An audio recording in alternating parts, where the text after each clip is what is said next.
আসসালামু আলাইকুম। RTD bright স্কুলের পক্ষ থেকে আজকে আমি আছি তোমাদের সাথে। প্রথমেই আমার পরিচয়টা দিয়ে নিই। আমি হলাম মুক্তাদির ফাহিম। পড়ালেখা করছি ট্রিপলিতে, বুয়েটে, এবং আমার কলেজ ছিল রংপুর ক্যাডেট কলেজ। আচ্ছা, তাহলে আজকে আমরা যে চ্যাপ্টারটি পড়তে যাচ্ছি সেটি হলো তোমাদের জেনারেল ম্যাথের second chapter, set and function. তাহলে এই চ্যাপ্টারে দেখো কি কি থাকতেছে। আমরা মেইনলি 2.1 যেটা আছে না, এই 2.1টা আজকে পুরোটাই কিন্তু এই ক্লাসের মধ্যেই শেষ করব। এবং আমরা কিন্তু এটা কোনো ওয়ান শট ক্লাস না, আমরা কিন্তু একদম ডিটেইলসে ঢুকে ঢুকে বেসিক ক্লিয়ার করব। তাহলে এই চ্যাপ্টারগুলো যদি আমার ক্লাসগুলো যদি ভালো মতো করো তাহলে কিন্তু তোমার বেসিক নিয়ে আর কোনো প্রবলেম থাকবে বলে আমার মনে হয় না, সব এখানেই ক্লিয়ার হয়ে যাবে। এবং সেট কিভাবে প্রকাশ করা হয় এবং বিভিন্ন ধরনের যে সেটগুলো আছে এবং সেট রিলেটেড যেসব প্রবলেম আছে সেসব কিন্তু সবকিছুই এখানে কভার করা হবে। এবং ম্যাথের যে এক্সাম্পল আছে, ম্যাথ তো আসলে করে করেই শিখতে হয়, তাই না? ম্যাথ তুমি যত বেশি প্র্যাকটিস করবা তত বেশি প্রো হয়ে যাবা, সত্যি কথা বলতে। তো আমরা সেই জন্য কিন্তু এখানে অনেক ধরনের ম্যাথ প্র্যাকটিসের জন্য রাখছি। তোমরা ক্লাসগুলো দেখলেই বুঝতে পারবা। আচ্ছা, ঠিক আছে, তাহলে আমরা চলো আজকে ক্লাসটা শুরু করে দেই, তাই না? তাহলে দেখো, প্রথমেই সেটস এন্ড ফাংশন। তাহলে সেট এবং ফাংশন এগুলো কি জিনিস জানা লাগবে, তাই না? তো আজকের ক্লাসটা বেসিক্যালি সেট নিয়ে। তো সেট কাকে বলে এই ডেফিনেশনও জানা লাগবে। সেট হলো বাস্তব বা চিন্তা জগতের সুসংজ্ঞায়িত বস্তুর সমাবেশ বা সংগ্রহ। মানে তোমার যে কোনো একটা ওয়েল ক্লাসিফাইড একটা জিনিসকে তুমি যদি একটা রেঞ্জের মধ্যে নিয়ে আসো সেটাকে বলতেছে হলো সেট। তাহলে সেট কি? সেট একটা কালেকশন বলতে পারো তুমি। মানে তুমি একটা কালেকশন করতেছো, এই কালেকশনটাকে হলো সেট। যেমন সাপোজ তোমার ঈদের জামা, এটা একটা সেট। যেমন সাপোজ মনে করো তোমার শীতের জামা, এটা একটা সেট। বা তোমার মনে করো পরীক্ষায় তুমি যেসব ইনস্ট্রুমেন্ট ইউজ করো, সাপোজ কলম, রাবার, তারপর পেন্সিল, এটা একটা সেট। এখানে কয়েকটা এক্সাম্পল দেওয়া হয়েছে, যেমন কি কি এক্সাম্পল আছে দেখো। প্রথমেই বলছে যে নবম দশম শ্রেণীর বাংলা, ইংরেজি, গণিত বিষয়ে 3টি পাঠ্য বইয়ের সেট, তাই না? যেমন তোমাকে আমি বললাম যে ক্লাস 9-10-এ কি কি বই পড়ানো হয়, বাংলা, ইংলিশ, ম্যাথ, তাহলে এটা একটা সেট। তারপরে বলছে প্রথম 10টি বিজোড় স্বাভাবিক সংখ্যার সেট, পূর্ণ সংখ্যার সেট, বাস্তব সংখ্যার সেট। এগুলা কি দেখো, এগুলা হলো একটা ওয়েল অর্গানাইজড একটা, মানে কি বলবো তোমাকে, প্রথমে যেটা বললাম কম্বিনেশন হওয়া লাগবে, একটা জাস্ট একটা কম্বিনেশন হলেই হয়ে যাচ্ছে। দেন সেটকে কিভাবে প্রকাশ করা হয় এই জিনিসটা এখানে বলছে যে A B C X Y Z, তোমার যে কোনো লেটার দ্বারাই তুমি এটাকে আসলে প্রকাশ করতে পারো, সমস্যা নেই। আচ্ছা, আমরা হলাম এটা ইউজ করি একটু।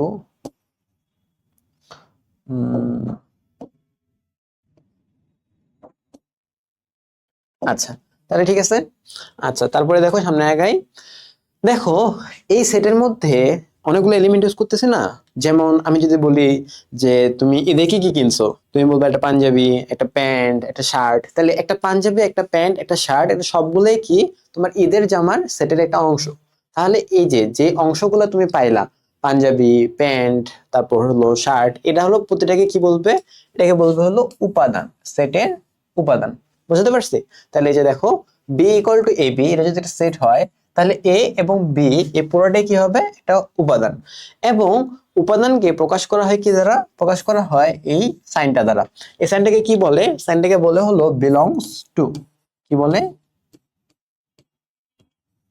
Belongs to. আচ্ছা, একটু বড় হয়েছে, ঠিক আছে। আরেকটু ছোট করে নিই। আচ্ছা, তাহলে এই যে দেখো এ বিলংস টু বি, তার মানে কি বোঝাচ্ছে যে এই এ, এটা হলো এই বি এর সেটের একটা উপাদান। A belongs to B, B belongs to B, এভাবে আসলে বলা হয় এটাকে। তাহলে তোমরা এই যে শুনতেছো, শুনে শুনে আসলে বুঝতে পারতেছো। এখন এই সি, সি কি ওই বি সেটের মধ্যে আছে? নাই। সুতরাং আমরা কি বলবো? বলবো যে C does not belongs to B, কারণ সে তো আসলে বি এর সেট না, তাই না? এটাই বলতেছে আর কি। আচ্ছা, তারপর দেখো এই সেট যে আমরা প্রকাশ করব, এই সেটকে আসলে আমরা দুই ভাবে প্রকাশ করতে পারি। কি কি? একটা হলো তোমার এই যে তালিকা পদ্ধতি, আর আরেকটা হলো এই সেট গঠন পদ্ধতি। তা তালিকা পদ্ধতি কোনটা? তালিকা পদ্ধতি হলো যে সেটের যে এলিমেন্ট গুলো থাকবে সেই এলিমেন্ট গুলো তুমি সুনির্দিষ্টভাবে উল্লেখ করবা। অবশ্যই অবশ্যই উল্লেখ করতে হবে। যে সকল উপাদান আছে না, সবগুলাকেই বলে নিতে হবে। এবং উপাদানগুলো একটা আরেকটাকে সেপারেট করবা কি দিয়ে? সেপারেট করবা হলো এই কমা দিয়ে। যেমন দেখো, এ সেটের মধ্যে কি কি আছে? এ আর বি। বি সেটের মধ্যে কি কি আছে? 2 4 6। সি সেটের মধ্যে তিনজনের নাম দিছে নিলয়, তিশা, শুভ্র। তাহলে দেখো কারা কারা আছে এটাকে আমি একদম বলে নিচ্ছি না, 2 4 6 একদম বলে নিচ্ছি। তাহলে এটা হলো তোমার এই যে তালিকা পদ্ধতি। দেন পরবর্তীতে যেই আসতেছে, যে পদ্ধতিটা সেটা হলো সেট গঠন পদ্ধতি। মানে এখানে কিন্তু আমি উপাদানগুলোকে সুনির্দিষ্টভাবে উল্লেখ না করে উপাদান নির্ণয়ের জন্য সাধারণ ধর্মের উল্লেখ করব। তাহলে তোমার যখন তালিকা পদ্ধতি ছিল তখন তুমি সুনির্দিষ্টভাবে প্রতিটা এলিমেন্টকে উল্লেখ করতেছিলা, বাট এখানে তোমার প্রতিটাকে সুনির্দিষ্টভাবে উল্লেখ করার দরকার নাই, তুমি জাস্ট তাদের যে সাধারণ ধর্ম আছে সেটাকে উল্লেখ করলেই হয়ে যাবে। যেমন এখানে একটা এক্সাম্পল দিয়ে দিছে, এ এক্স সাচ দ্যাট, এই যে কলন আছে এই কলনটা কি বলে, এটাকে হলো বাংলায় বলে হলো যেন, অথবা ইংলিশে তুমি বলতে পারো হলো সাচ দ্যাট। কি বলতে পারে? Such that. এটা নিয়ে সামনে আসবে, সমস্যা নাই। তাহলে এক্স যেন, এক্স স্বাভাবিক বিজোড় সংখ্যা, তাহলে এটা কিসের সেট? এ সেটটা হলো একটা বিজোড় সংখ্যার সেট।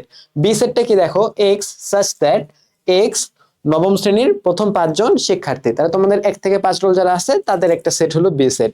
তো এমনি আর কি, এই যে দেখো এখানে বলে দিচ্ছে কলন দ্বারা এরূপ যেন, সংক্ষেপে যেন, অথবা সাচ দ্যাট। তোমরা কিন্তু ইংলিশে ইউজ টু হইতে পারো, কারণ ভবিষ্যতে যে তোমার ইংলিশটাই সবচেয়ে বেশি কাজে লাগবে। আর তুমি যদি সাচ দ্যাট ইউজ করো, কেউ তোমার এই ভুল ধরবে না যে তুমি ইংলিশে কেন বললা, এই ভুলটা কিন্তু কেউ ধরবে না। বুঝতে পারছো? আচ্ছা, যেহেতু এই সেটের উপাদান নির্ণয়ের জন্য কোনো পার্টিকুলার মেম্বার উল্লেখ না করে শর্ত বা নিয়ম দেওয়া থাকে, এই জন্য এই পদ্ধতিকে কি বলা হয়? রুল মেথডও বলা হয়। এটা হয়তো তোমরা দেখতে পাচ্ছ না, বাট এটাকে রুল মেথডও বলা হয়। এগুলো কিন্তু তোমাদের সব বইয়ে লেখা আছে, তাহলে এই জিনিসটা বুঝতে পারছো আশা করি। এখন দেখো আমাদের ম্যাথমেটিক্যাল এক্সাম্পল চলে আসছে, যে a = 7, 14, 21, 28। তাহলে এখানে কি কি এলিমেন্ট আছে? 7, 14, 21, 28। এক্ষেত্রে কিন্তু তোমাদের নাম্বারের উপর অনেক ভালো একটা আয়ত্ত থাকা লাগবে। দেখো এই জিনিসটা কিন্তু আসলে ধীরে ধীরে অনেক ছোটবেলা থেকে জিনিসটা গ্রো আপ হয়, যে তুমি একটা নাম্বার দেখে এর কিছু কমন ক্যারেক্টারিস্টিক্স বের করে ফেলতে পারতেছো। যেমন দেখো 7, 14, 21, 28, এগুলোকে দেখেই তোমার বোঝা লাগবে যে আরে এগুলো তো হলো সব 7 এর গুণিতক। এগুলো সব 7 এর গুণিতক না? বলো দেখি। এগুলো কিন্তু সব 7 এর গুণিতক। এই জিনিসটা কি বুঝতেছো?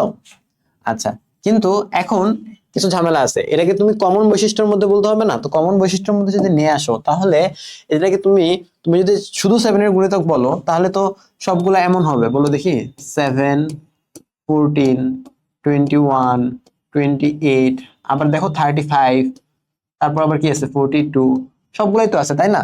তো তুমি তো আসলে সবগুলাকে নিবা না, তুমি নিবা শুধু প্রথম 4টাকে, তাহলে এগুলাকে কিন্তু তুমি নিবা না। তাহলে এটাকে তুমি বাদ দিয়ে দিতে পারো কিভাবে? তুমি বলতে পারো যে আমি 7 এর গুণিতক নিব, কিন্তু সেটা হবে কি লেস অর ইকুয়াল দেন 28। মানে 28 এর সমান হতে পারে অথবা 28 এর ছোট হবে, তুমি এর থেকে বড় নিবা না।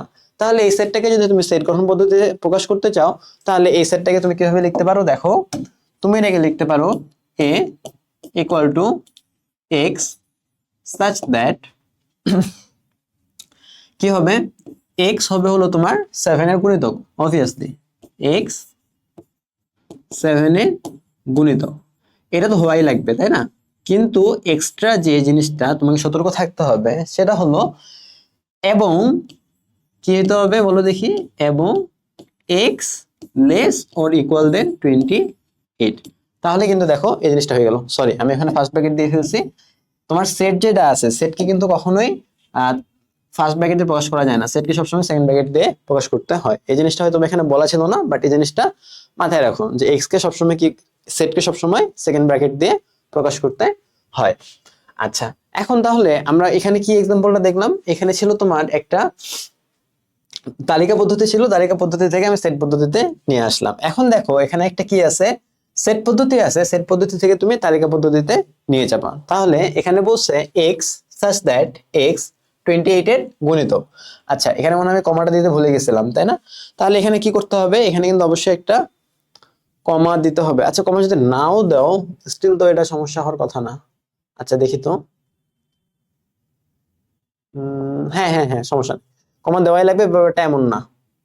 এখানে যেমন দেখো x such that x 28 এর গুণনীয়ক, এখানে x আর 28 এর মধ্যে যেন তুমি সেপারেট করতে পারো ভালো মতো, সেজন্য আসলে এখানে কমাটা দিয়ে দিছে, বাট তুমি যদি না দাও কোনো সমস্যা নাই আসলে।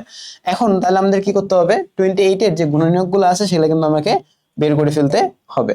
তা 28 এর গুণনীয়ক কি কি আছে বলো দেখি ভাইয়া, আমরা একটু বের করে ফেলি। এটা হলো সবসময় লালে থাকুক। এটা কি স্ট্রেট হয়েছে? না, এটাকে একটু স্ট্রেট করে নি, ঠিক আছে না? একটু বাঁকানো হয়েছে। হ্যাঁ আচ্ছা, তাহলে এখন দেখো 28, 28 কে আসলে আমরা কি লিখতে পারি? 28 কে লিখতে পারি 1 ইন্টু 28, তাই না? আরো কি লিখতে পারি? লিখতে পারি হলো 2 ইন্টু 14। আরো কি লিখতে পারি? 4 ইন্টু 7। আগে কিছু লিখতে পারি? পারি না। তাহলে 28 এর গুণনীয়ক কারা কারা আছে? গুণনীয়ক আছে হলো 1 2 4। তুমি কিন্তু অবশ্যই ছোট থেকে বড় যাইও, র্যান্ডমলি যাইও না, ঠিক আছে? একটা জিনিসের সৌন্দর্য আছে না, সরি 7 14 আর হলো 28। তাহলে এটাই কি সেট না? জাস্ট এটাকে সেকেন্ড ব্র্যাকেটের মধ্যে লিখে ফেলুন, তাহলেই হয়ে যাচ্ছে। তাহলে এই সেটটাকে যদি তালিকা পদ্ধতিতে প্রকাশ করো, এটাকে কি লিখবা? বি ইকুয়াল টু, অবশ্যই সেকেন্ড ব্র্যাকেট, কি কি পাইলাম আমরা? 1 2 4 7 14 28। এটাই কিন্তু তোমার অ্যান্সার। তাহলে খুবই সহজ না এটা? আসলে অনেক সহজ। এখন দেখো আরো একটা এক্সাম্পল দিছি, যে ওই সেম তোমার এখানে সেট পদ্ধতিতে আছে, তালিকা পদ্ধতিতে প্রকাশ করতে হবে। তাহলে এক্স সাচ দ্যাট এক্স ধনাত্মক পূর্ণ সংখ্যা। ধনাত্মক পূর্ণ সংখ্যা বলতে কি বোঝায়? যারা 1 এর থেকে বড়, তাই না? 1 এর থেকে বড় বলতে 1 অথবা 1 এর থেকে বড়, 0 এর থেকে বড়, অথবা 0 কেও তোমরা সরি 0 ধনাত্মক হবে না, 0 তো আসলে নিউট্রাল। ধনাত্মক পূর্ণ সংখ্যা তাহলে 1 2 3 4 এগুলো সবগুলা। এবং এক্স স্কোয়ার ইজ লেস দেন 18। তাহলে কি হইতে হবে? X square must be less than 18 হইতে হবে। তাহলে দেখো যদি এক্স ইকুয়াল টু যদি 1 হয়, তাহলে এক্স স্কোয়ার ইকুয়াল টু কত হবে? আমরা জানি 1ই হবে, তাই না? আচ্ছা, যদি এক্স ইকুয়াল টু 2 হয়, তাহলে এক্স স্কোয়ার ইকুয়াল টু কত হবে? 4 হবে, তাই না? এটা আমরা জানি। যদি এক্স ইকুয়াল টু 3 হয়, তাহলে এক্স স্কোয়ার ইকুয়াল টু হবে হলো 9। এক্স ইকুয়াল টু যদি 4 হয়, তাহলে এক্স স্কোয়ার ইকুয়াল টু হয়ে যাবে হলো 16। আর যদি এক্স ইকুয়াল টু 5 হয়, তাহলে এক্স স্কোয়ার হয়ে যাবে 25, তাই না? এখন দেখো 1 4 9 16 25, এর মধ্যে এই 25টা কি 18 এর বড় না?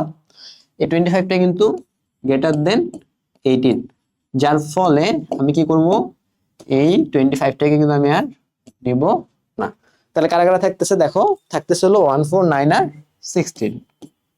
1 4 9 আর 16 এরা থাকতেছে, তাই না? তাহলে এটাই কিন্তু আমার হয়ে গেল এই সি সেটটা। বুঝতে পারছি কি? তাহলে এটাই হলো আমার অ্যান্সার। তাহলে সহজ না? তাহলে এই যে এখানে যে সেট পদ্ধতি ছিল, সেট পদ্ধতিতে তালিকা পদ্ধতি নিয়ে গেলাম, অনেক সহজ ম্যাথ। এখন আরেকটা এক্সাম্পল দিছি, যে এখানে আবার তালিকা পদ্ধতি আছে, এটাকে আমি সেট পদ্ধতিতে নিয়ে যাব। কি কি আছে দেখো, এখানে বলছে -9 -6 -3 3 6 9। তো এখানে আসলে একটু জটিলতা তৈরি হতে পারে তোমাদের ক্ষেত্রে, কারণ এখানে যেহেতু মাইনাস সংখ্যাগুলো আছে, এই মাইনাস সংখ্যাগুলোকে আসলে তুমি কিভাবে নিয়ে আসবা? যদি শুধু 3 6 9 থাকতো, তাহলে তুমি অবশ্যই বলতে পারতা যে হ্যাঁ তোমার হলো, তুমি হলো বলতে পারতে যে 3 এর গুণিতক যেখানে হলো x কি হবে 9 এর থেকে ছোট অথবা 9 এর থেকে ছোট অথবা সমান হবে। বাট যখন এখানে -9 -6 -3 চলে আসছে, তখন তুমি কি করবে বলো দেখি? কারোর মাথায় কি কোনো আইডিয়া আছে? যদি কোনো আইডিয়া থেকে থাকে, তাহলে তুমি কিন্তু অবশ্যই আমাদের কমেন্টে জানাতে পারো। দেখো আমি এখানে কি করতে পারি, আসলে তোমাকে এখানে নাম্বারগুলো নিয়ে একটু ঘাটাঘাটি করতে হবে। -9 -6 -3। ফার্স্ট অফ অল এখানে কি হচ্ছে দেখো, এখানে তো এই প্রতিটাই কি 3 এর গুণিতক না? অবশ্যই কিন্তু 3 এর গুণিতক, কিন্তু কত দিয়ে গুণ যাবে এই জিনিসটা তোমাকে হলো ঠিক করে দিতে হবে। তাহলে আমি যদি ঠিক করে দেই, যেমন দেখো আমি যদি বলি যে হ্যাঁ এটা হলো 3x, এর প্রতিটা এলিমেন্টই হলো 3x, বাট x এর ভ্যালুটা আমি ঠিক করে দিচ্ছি। x এর ভ্যালুটা কি হবে? x এর ভ্যালু হবে হলো -3 -2 -1 1 2 আর 3। এর বাইরে আমি কোনো কিছু নেব না। জিরো কিন্তু নেওয়া যাবে না, জিরো নিলে কিন্তু জিরো এখানে চলে আসবে। তাহলে আমি কি বলতে পারি দেখো, এই সেটটাকে আমি বলতে পারি যে, কি বলতে পারি যে সি সেট, এটা হলো x such that x equal two 3x, তুমি বলতে পারো। Sorry, x such that x হলো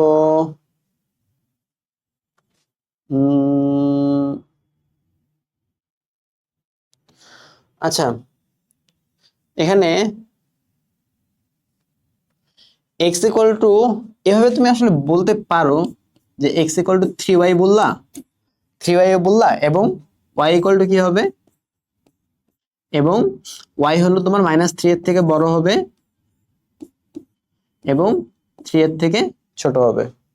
সরি, ইকুয়াল দিয়েও দিয়ে দিতে পারো তুমি, বুঝতে পারছো? তাহলে সবগুলো চলে আসবে, কিন্তু আরো একটা এবং দিয়ে বলে দিতে হবে, এবং y নট ইকুয়াল টু 0। তুমি এভাবে বলে দিতে পারো, এভাবে বলে দিলে আসলে সেফ। তাহলে তোমার সবগুলাই চলে আসলো। এখানে তুমি দুইটা এবং ইউজ করতেছো, এটা নিয়ে কোনো সমস্যা নাই, এটা তুমি ইউজ করতেই পারো আসলে, বুঝতে পারছি? আর গুণিতকের বিষয়ে একটু সাবধানে থাকিও, কারণ গুণিতক আসলে নেগেটিভ নাম্বারকে গুণিতক সবসময় আসলে কাউন্ট করা হয় না, সবসময় হয় না, বাট অনেক সময় আবার কাউন্ট করা হয়, কিন্তু এটা হলো সেফ, এটাতে কোনো সমস্যা নেই। এরপরে দেখো আরো একটা দিচ্ছি, সেটা হলো এই সেটটাকে তালিকা পদ্ধতিতে প্রকাশ করতে হবে। এখানে একটা সেট পদ্ধতিতে একটা সেট আছে, এটাকে তোমার তালিকা পদ্ধতিতে প্রকাশ করতে হবে। কন্ডিশন কি কি দিছে? y হলো পূর্ণ সংখ্যা। পূর্ণ সংখ্যা মানে কি বলো দেখি? পূর্ণ সংখ্যা মানে হলো, আচ্ছা বলো, পূর্ণ সংখ্যার মধ্যে কি ঋণাত্মক সংখ্যা আসবে? পূর্ণ সংখ্যার মধ্যে কিন্তু ঋণাত্মক সংখ্যা চলে আসতে পারে, কারণ, আচ্ছা তোমরা ইন্টিজারের বাংলা কি পড়ো বলো তো? ইন্টিজারের বাংলা কি আসলে একটু দেখি। ইন্টিজার মানে তো ধনাত্মক পূর্ণ সংখ্যা, তাই না?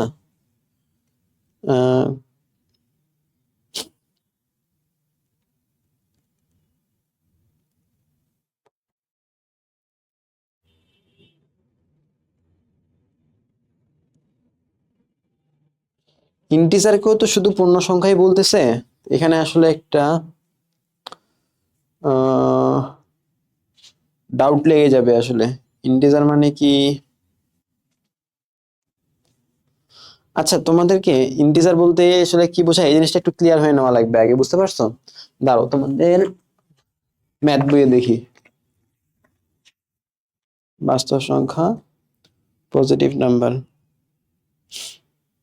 ইন্টিজার, ইন্টিজারকে তো পূর্ণ সংখ্যাই বলতেছে। হ্যাঁ আচ্ছা, তাহলে তো হ্যাঁ অবশ্যই পূর্ণ সংখ্যার মধ্যে তো অবশ্যই আসবে। হ্যাঁ তাহলে তো ঠিক আছে। তাহলে এই যে y হলো পূর্ণ সংখ্যা, এখানে কি হবে দেখো, এখানে কিন্তু পূর্ণ সংখ্যা বলতে কিন্তু নেগেটিভ নাম্বারও বোঝায়।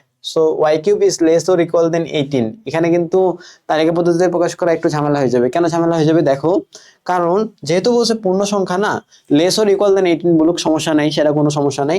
দেখো আমি যদি বলি যে 1 কিউব কত বলো দেখি? 1 কিউব, এটা হলো 1। 2 কিউব, এটা কত? 8। 3 কিউব, এটা কত? 27। তুমি কিন্তু এটা নিতে পারবা না, তাই না? এটা নেওয়া পসিবল না, কেন? কারণ এটা হলো গ্রেটার দেন 18। বাট ঝামেলা অন্য জায়গায়। ঝামেলা কি, আমি যখন y এর ভ্যালু 1 2 3 এর জায়গায় মাইনাস নেওয়া শুরু করব, তখন কিন্তু পেইন হয়ে যাবে। দেখো আমি যদি নেই হলো -1, যদি নেই -1 কিউব মানে কত? -1। -2 কিউব কত? ইকুয়াল টু হলো -8। -3 কিউব, এটা কত? -27। -4 কিউব, এগুলা কত? কারণ -64। এগুলা কিন্তু সবগুলাই লেস দেন 18।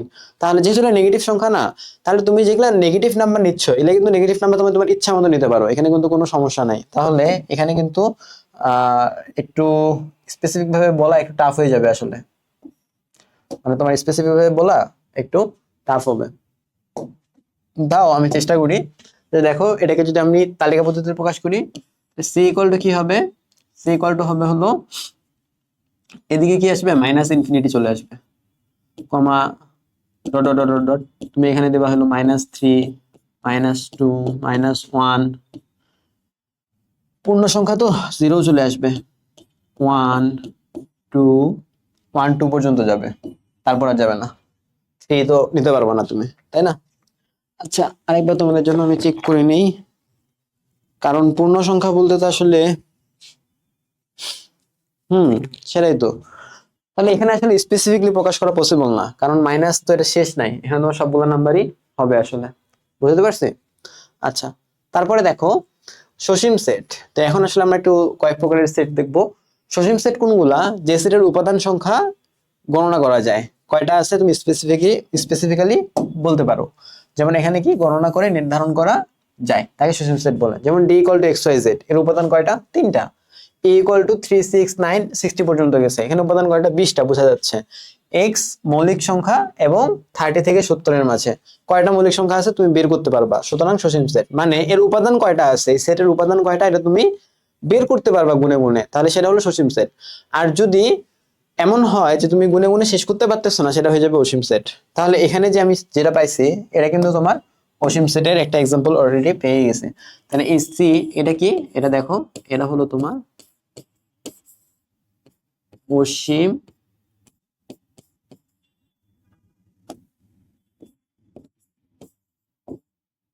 সেট, বুঝতে পারছি? আচ্ছা, তারপরে দেখো সসীম সেট গেল, তাহলে এবারে আসে অসীম সেট। তাহলে খুব স্বাভাবিক, সসীম সেট যেহেতু বুঝতে পারছো, তাহলে যেগুলো সসীম না এগুলো সবগুলো কি হবে? অসীম সেট হবে। যেমন এ এক্স বিজোড় স্বাভাবিক সংখ্যা, তারপর হলো স্বাভাবিক সংখ্যার সেট, তারপর হলো পূর্ণ সংখ্যার সেট, তারপর হলো মূলদ সংখ্যার সেট। এগুলা কিন্তু কোনোটাই তোমার সসীম না। কারণ কি? তোমার কি বিজোড় সংখ্যার কি শেষ আছে? কোনো শেষ নাই। তুমি গুনে গুনে গুনে শেষ করতে পারবা? শেষ করতে পারবা না। স্বাভাবিক সংখ্যার সেট শেষ করতে পারবা? পারবা না, এটা তো বড় হইতে আছে, তাই না? অসীম পর্যন্ত চলে যাবে। পূর্ণ সংখ্যার সেট মাইনাস ও ইনফিনিটি প্লাস ও ইনফিনিটি, এবং মূলদ সংখ্যার সেট তুমি এগুলা গুনে শেষ করতে পারবা না, সুতরাং যেগুলা গুনে শেষ করা যায় না সেগুলো হলো তোমার সবগুলাই কি হবে? অসীম সেট। তারপরে দেখো, দেখাও যে সকল স্বাভাবিক সংখ্যার সেট একটি অসীম সেট। তো এটা তো আসলে দেখানোর কিছু নাই বা প্রুফ করার মতো কিছু নাই, এটাকে তুমি যেটা করতে পারো আর কি বলে দিচ্ছি। স্বাভাবিক সংখ্যার সেট মানে কি? ন্যাচারাল নাম্বার, তাই না? তাহলে এগুলা কারা বলো দেখি? এগুলা হলো 1 2 3 4 5, এমনি dot dot dot dot infinity পর্যন্ত, তাই না? বা অসীম পর্যন্ত। কিন্তু তুমি কিন্তু জিরো আর নেগেটিভ নাম্বারগুলো নিতে পারবে না, সেগুলো কিন্তু স্বাভাবিক সংখ্যার মধ্যে পড়ে না। এখন দেখো, এখান থেকে আমি সাবসেট নিব, কিছু কিছু সাবসেট। যেমন এ সাবসেট নিলাম। এ সাবসেট কি? এক্স সাচ দ্যাট এক্স জোড় সংখ্যা। তাহলে এক্স যদি জোড় স্বাভাবিক সংখ্যা, জোড় সংখ্যা বললাম, তাহলে এখানে কি কি আসবে দেখো? এখানে আসবে হলো 2 4 6 8 ডট ডট ডট ডট, তাই না? তারপর মনে করো বি সেট নিলাম। বি সেট নিয়ে বললাম যে এক্স সাচ দ্যাট এক্স বিজোড় সংখ্যা, বলতেই পারি, তাই না? আমি আমার ইচ্ছা মতো নিচ্ছি বিজোড় সংখ্যা। তাহলে দেখো এখানে কি আসবে? এখানে আসবে হলো 1 3 5 7 9 ডট ডট ডট, তাই না? আবার মনে করো আমি যদি বলি যে সি সেট একটা নিলাম, সাপোজ সি সেট একটা নিলাম, C X such that X 3 এর গুণিতক,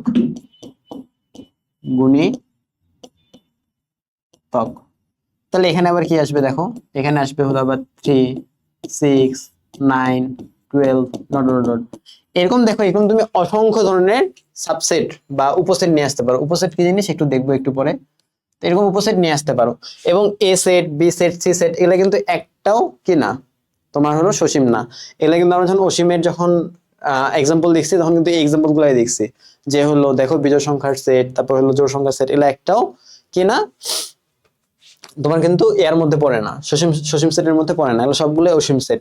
তাহলে যেহেতু এ বি সি এগুলো সবগুলোই আবার কি আছে? এই স্বাভাবিক সংখ্যার সেটের মধ্যে আছে, তাই না? তাহলে তুমি বলতে পারো যে তাহলে এও হবে না, যে যেহেতু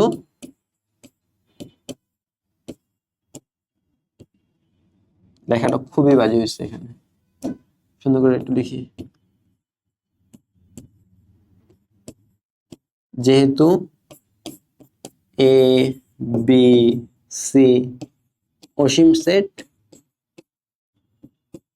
অসীম সেট এবং এ বি সি এটা হলো সাবসেট অফ কি বলছে? এন। তাই তুমি বলতে পারো যে এখানে তুমি বলে দাও যে তাই এন বাকি স্বাভাবিক সংখ্যার সেট একটি অসীম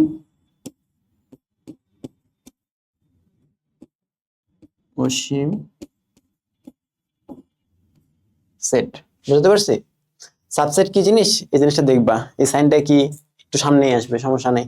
আপাতত এটা জাস্ট একটা থিওরিটিক্যাল পার্ট, বুঝতে পারছো? এখানে আসলে তেমন ম্যাথমেটিক্যাল কোনো কিছুই নাই। এখন দেখো গাণিতিক উদাহরণ, তোমাকে বলছে যে কোনটা সসীম কোনটা অসীম সেটা নির্ণয় করতে। তাহলে দেখো 357 এটা কি, চোখ বন্ধ করে, এটা হলো তোমার সসীম। 1 2 2 স্কোয়ার, এমনি এটাও আসলে কাউন্ট করতে পারবো, এখানে কয়টা আছে, এটাও সসীম। 3 3 স্কোয়ার 3 কিউব, এটা শেষ নাই কোনো, এটা যেহেতু কোনো শেষ নাই সুতরাং এটা হয়ে যাবে হলো আমার অসীম।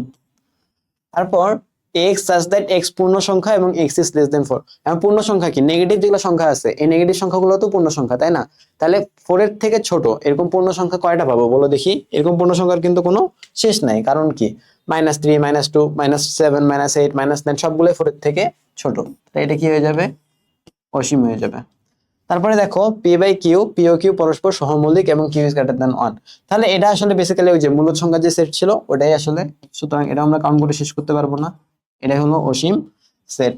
Y such that Y belongs to N natural number, মানে স্বাভাবিক সংখ্যা, ওয়াই স্কোয়ার এবং ওয়াই কিউব এটা হলো 100 এর মাঝে থাকবে।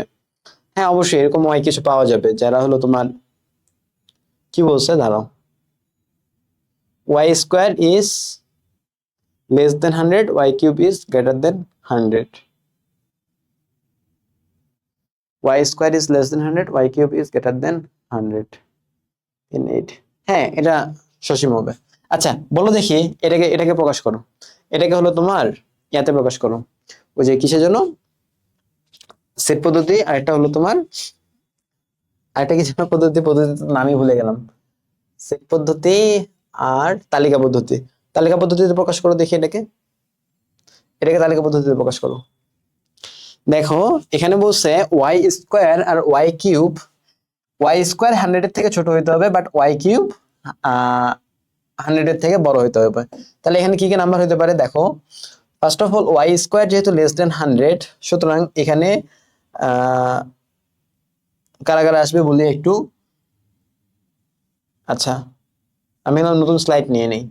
তাহলে ওয়াই ইকুয়াল টু 0 কি আসবে, 0 আসবে না, কারণ কি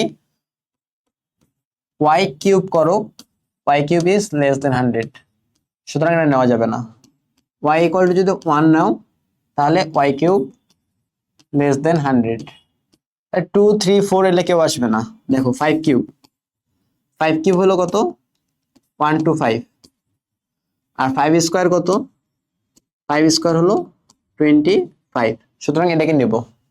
তারপর দেখো 5 টু দি পাওয়ার 4, তার মানে 5 এর পর যেগুলো আছে সেগুলো তো আসবেই, তাই না? এখন 6 স্কোয়ার এটা হলো 36, 7 স্কোয়ার এটা হলো 49, 8 স্কোয়ার এটা হলো 64, 9 স্কোয়ার এটা হলো 81। তাহলে এই কয়েকটাই আসলে আসবে, আর কিন্তু আসবে না। তাহলে এই যে আমি যদি এগুলা নেই, এটাকে কিন্তু নিতে পারবো না, এটা বাদ, এটা বাদ, কারণ কি ওয়াই কিউব হলো লেস দেন 100 হয়ে যাবে। 5 থেকে শুরু হবে যখন ওয়াই কিউব কি হয়ে যাবে, গ্রেটার দেন 100 হয়ে যাবে। এই যে এটার জন্য দেখবা ওয়াই কিউব গ্রেটার দেন 100 চলে আসছে, বুঝতে পারছি? তাহলে ওয়াই কিউব যদি গ্রেটার দেন 100 চলে আসে তাহলে এই কয়েকটা ভ্যালু আসলে চলে আসবে। তাহলে এখানে কি কি আসবে, এখানে আসবে হলো তোমার 5 6 7 8 9, এবং এটা অবশ্যই কি হবে, সসীম হবে। বুঝতে পারছি? তাহলে এক্সাম্পল গুলো সব ক্লিয়ার হইলো। আচ্ছা তারপরে দেখো ফাঁকা সেট। ফাঁকা সেট মানে কি, আমরা বললাম না তখন ধরে যে সেটে যেগুলা থাকে, সেটে যেসব সংখ্যা থাকে সেই সংখ্যাগুলোকে কি বলতেছে, এলিমেন্ট। শুধু সংখ্যাই থাকবে ব্যাপারটা এমন না, অন্য কোনো কিছুও থাকতে পারে, বাট ওগুলাকে কি বলতেছে, আমরা সবগুলাকে বলতেছে হলো উপাদান সংখ্যা, তাই না? এখন যদি এমন হয় যে একটা সেটের মধ্যে কোনো এলিমেন্ট নাই, কোনো এলিমেন্ট নাই, এলিমেন্ট না থাকলে সেটাকে আমরা বলবো হলো ফাঁকা সেট। তাহলে এটাকে কি বলতেছে, বলতেছে হলো ফাঁকা সেট কখন, যখন কোনো এলিমেন্ট থাকবে না। আচ্ছা যেমন একটি বালিকা বিদ্যালয়ের 3 জন ছাত্রের সেট, বালিকা বিদ্যালয়ে কি কোনো ছাত্র থাকবে, থাকবে না, সেজন্য ওটাকে কি বলতেছে, ওটা বলতেছে হলো এমটি সেট, ফাঁকা সেট। তারপর x বিলংস টু n স্বাভাবিক সংখ্যা, 10 10 এর থেকে বড় 11 এর থেকে ছোট, এরকম কোনো সংখ্যা আছে, সংখ্যা নাই, কারণ কি স্বাভাবিক সংখ্যা, তুমি তো দশমিক সংখ্যা নিতে পারবে না এখানে। তারপর হলো এক্স বিলংস টু এন মানে স্বাভাবিক সংখ্যা, এবং এক্স মৌলিক সংখ্যা, এবং এক্স কি বলছে 23 এর থেকে বড় হবে 29 এর থেকে ছোট হবে। এবং মজার বিষয় হলো 23 থেকে বড় 29 এর থেকে ছোট কোনো মৌলিক সংখ্যাই আসলে নাই। সুতরাং এগুলো সবগুলাই কি, এগুলো সবগুলাই ফাঁকা সেট। এরপরে হলো ভেন ডায়াগ্রাম। ভেন ডায়াগ্রাম কি? ভেন ডায়াগ্রাম হলো এই যে আমরা যে এতক্ষণ ধরে সেট টেট পড়লাম, এই সেট টেট পড়াগুলোকে হলো চিত্রের মাধ্যমে প্রকাশ করা, কখনো চতুর্ভুজ, কখনো আয়ত, কখনো বৃত্ত, এগুলোর মাধ্যমে প্রকাশ করা, এটাকে বলতেছে হলো ভেন ডায়াগ্রাম। তাহলে এটাকে যদি আমি বলি এর ডেফিনেশন কি, এর ডেফিনেশন হলো তোমার, তুমি বলতে পারো যে আয়ত, আয়তক্ষেত্র, অথবা আরো বলতে পারো তুমি আয়তক্ষেত্র গেল, বৃত্ত, বৃত্ত, এক কথায় কি চিত্রের মাধ্যমে প্রকাশ, চিত্রের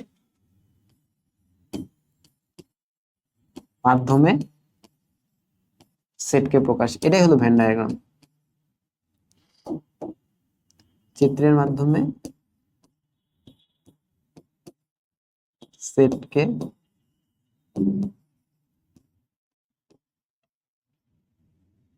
প্রকাশ। আচ্ছা, যেমন একটা এক্সাম্পল দেই, এক্সাম্পল আসলে সামনে আসছে যদিও বা, যেমন হলো এখানে যদি একটু দেখাই তোমাদেরকে, অনেক সময় আসলে এমনি প্রকাশ করতে হয়।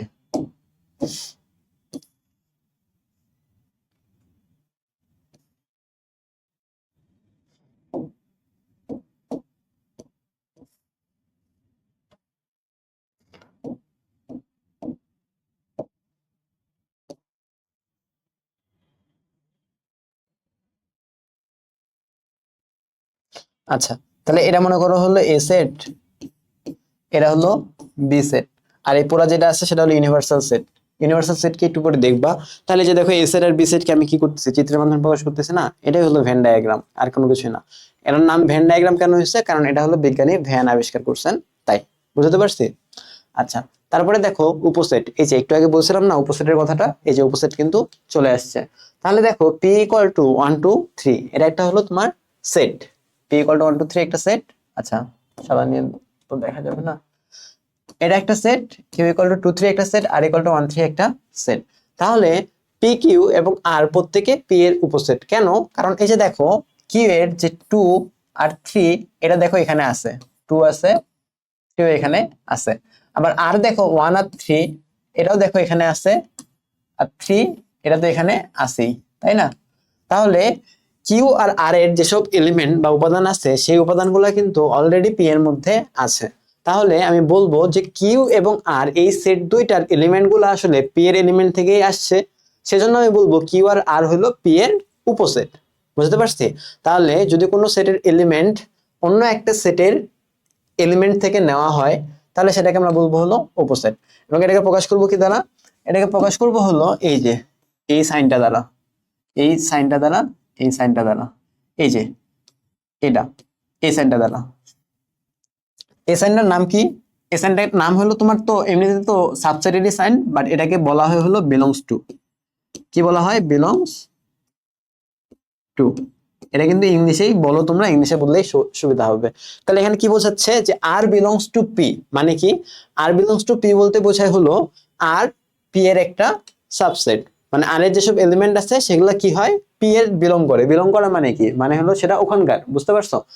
যেমন আমি যদি বলি যে আমার বাড়ি দিনাজপুরে, তাহলে আমি বললাম যে আই বিলং টু দিনাজপুর, মানে আমি আসলে দিনাজপুরের একটা মানুষ। সুতরাং আর বিলংস টু পি বলতে বোঝাচ্ছে যে আর এর যে এলিমেন্ট গুলো আছে সেগুলো আসলে পি এর এলিমেন্ট থেকেই দাঁড় করা। কিউ বিলংস টু পি বলতে বোঝাচ্ছে হলো কিউ, কিউ এর এলিমেন্ট গুলো পি থেকে আসছে। এখানে দেখো বলছে পি বিলংস টু পি, এটা কেন? এটা তো ট্রু হবে সবসময়, কারণ পি আমি যদি আরেকটা এলিমেন্ট নেই, আরেকটা যদি সেট নেই এরই সমান, তাহলে কি হবে দেখো, ওই সেটের এলিমেন্ট আর এই সেটের এলিমেন্ট সমান হবে না? অবশ্যই সমান হবে। সেজন্য বলতেছে পি, পি নিজেই পি এর একটা সাবসেট। তাহলে এখানে একটা কি বলতে পারি আমরা, কনক্লুশনে দাঁড়াতে পারি, সেটা হলো কি প্রতিটা সেটই কিন্তু তার একটা সাবসেট, প্রতিটা সেটই নিজের সাবসেট, নিজের সাবসেট অথবা উপসেট, তুমি যদি দূরে বলতে পারো,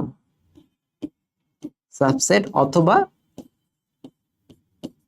উপসেট। বুঝতে পারছি এটা?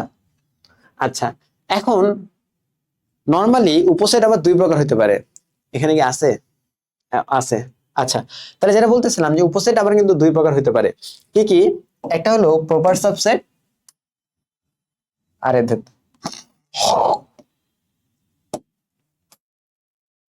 প্রপার সাবসেট বা প্রকৃত উপসেট। প্রকৃত উপসেট কখন বলবে? কোন সেট থেকে গঠিত উপসেটের মধ্যে যে উপসেটগুলোর উপাদান সংখ্যা প্রদত্ত সেটের উপাদান সংখ্যা অপেক্ষা কম, এদেরকে প্রকৃত উপসেট বলতেছে। মানে তোমরা কি হবে, তুমি যে উপসেটটা নিছো, এই উপসেটটা যার উপসেট, তাদের এলিমেন্ট সংখ্যা কখনো সমান হতে পারবে না। উপসেটের উপাদান সংখ্যা সবসময় যেই সেট থেকে আসছে উপসেটটা তার থেকে কম হতে হবে। যেমন আমি একটা এক্সাম্পল দিই, এক্সাম্পল দিলে জিনিসটা ক্লিয়ার হয়ে যাবে। যেমন এ, এখানে হলো 1 2 3 4, তাই না? এখন আমি মনে করো আরো কয়েকটা সেট নিলাম, যে এ, এটা হলো সরি এ না, এখানে দিলাম বি, বি নিলাম হলো আমি 1 2 শেষ। আচ্ছা 3ও নিলাম, যাও। সি নিলাম হলো কত? 3 4, তাই না? তাহলে এই যে বি আর সি কি? অবশ্যই B subset of A. C কি? সিও সাবসেট অফ এ, তাই না? কিন্তু আমি যদি আরেকটা সেট নেই, যে এ, মানে ওই সেটটাই আবার নিচ্ছি 1 2 3 4, তাহলে আমি যেটা বলছিলাম একটু আগে যে প্রতিটা সাবসেটই তার উপসেট। তাহলে এই যে এটা যে আছে এ, এইটা কি হবে? এ সেটের উপসেট হবে, তাই না?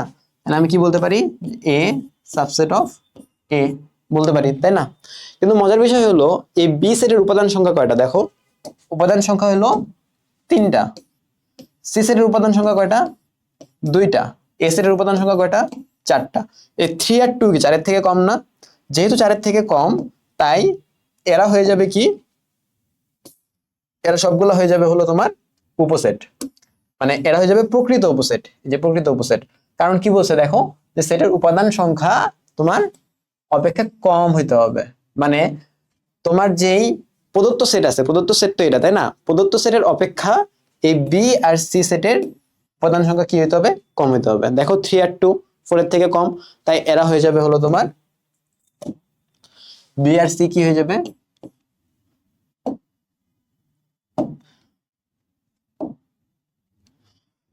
বি আর সি, এরা হয়ে যাবে তখন তোমার প্রকৃত উপসেট। প্রকৃত উপসেট কেন? কারণ হলো উপাদান সংখ্যা কম, প্রদত্ত সেটের থেকে কম। কিন্তু এ সেটের বেলায় কি হবে? এ সেটের বেলায় দেখো, এ সেটের বেলায় কিন্তু উপাদান সংখ্যা 4। উপাদান কত? উপাদান একই, একই না? এরও 4টা উপাদান, এরও 4টা উপাদান, আসলে তারা একই সেট, তাই না? সেক্ষেত্রে কিন্তু এটা হলো প্রকৃত নয়। এটা কি? এটা হলো প্রকৃত নয়। প্রকৃত হওয়ার শর্ত কি? প্রকৃত হওয়ার শর্ত হলো অবশ্যই এলিমেন্ট কিন্তু একটা কম হইতে হবে। এখানে আর কোনো এক্সাম্পল দেওয়া নেই, তাহলে এটা বুঝতে পারছো আশা করি। আমি যখন বলবো যে এ একটা সেট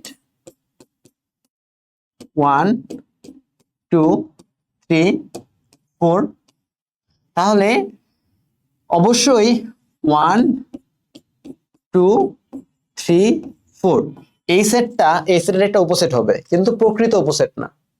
বুঝতে পারছি? এটা কিন্তু অবশ্যই উপসেট, এটা কিন্তু উপসেট। কারণ কি? প্রতিটা সেটই তার নিজেরই একটা উপসেট, কিন্তু প্রকৃত নয়। কিন্তু প্রকৃত নয়। বুঝতে পারছি? আচ্ছা, এখন আসি একটু সাইনের ব্যাপারে কথা বলতে হবে। যেমন আমি আমি যদি বলি যে এ সাবসেট অফ বি, এখানে দেখো আমি কিন্তু ইকুয়াল সাইনটা দেই নাই। ইকুয়াল সাইনটা দিছি? এই ইকুয়াল সাইনটা কিন্তু দেই নাই। তাহলে যদি এই ইকুয়াল সাইনটা না দেই, ইকুয়াল সাইনটা যদি না দেই, তাহলে সেটা হয়ে যাবে হলো অবশ্যই অবশ্যই এটা কি হবে, আরে ধ্যাৎ, অবশ্যই এটা হয়ে যাবে হলো তোমার প্রকৃত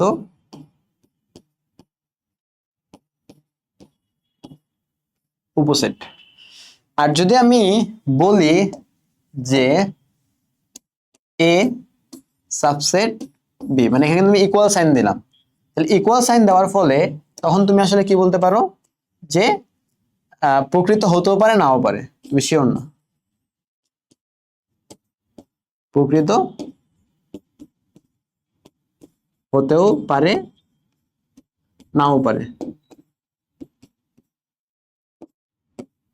কিছুটা এর মতো, ওই যে less or equal than, less or equal than পড়ছো না তোমরা, যে লেস অর ইকুয়াল দেন এটা মানে কি, যে ছোট অথবা সমান, তাই না, ছোট অথবা সমান।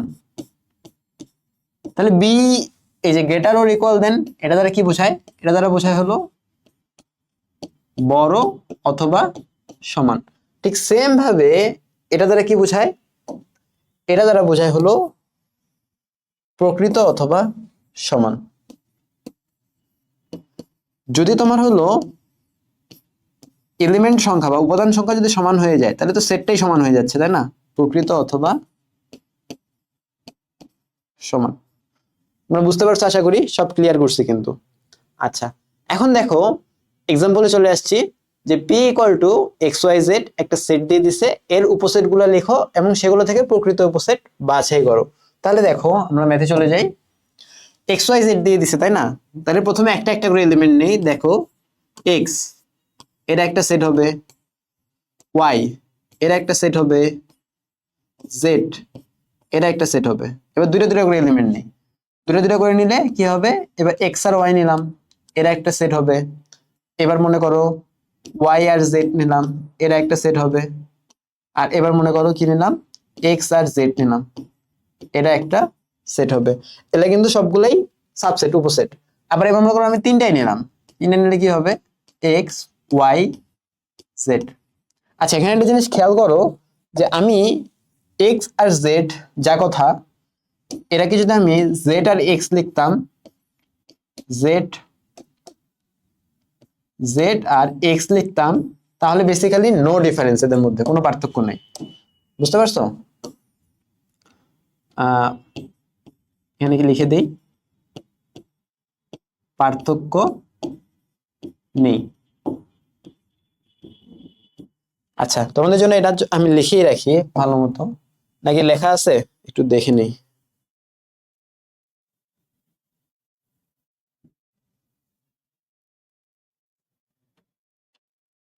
না, লেখা নাই, সুতরাং আমি তোমাদের জন্য লিখে দিই। কত দূর গেছি আমরা, অসীম সেট, আমরা হলাম 24 নম্বর স্লাইড। আচ্ছা ঠিক আছে, তাহলে যেটা বলতেছিলাম, যে এখানে আমরা একটু লিখে ফেলি, যে সেটের উপাদানকে দেখো,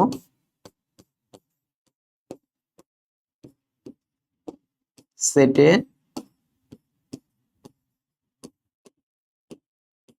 উপাদানকে রিপিট মানে আবার লিখে, বুঝতে পারছো, রিপিট অথবা রিঅ্যারেঞ্জ মানে সাজায় লিখলে, রিপিট অথবা রিঅ্যারেঞ্জ মানে একই একই মেম্বারকে তুমি আবার যদি লেখো অথবা যদি আগে পিছে করো, রিঅ্যারেঞ্জ করলে কোনো চেঞ্জ হয় না, এটা লিখে রাখবা, কোনো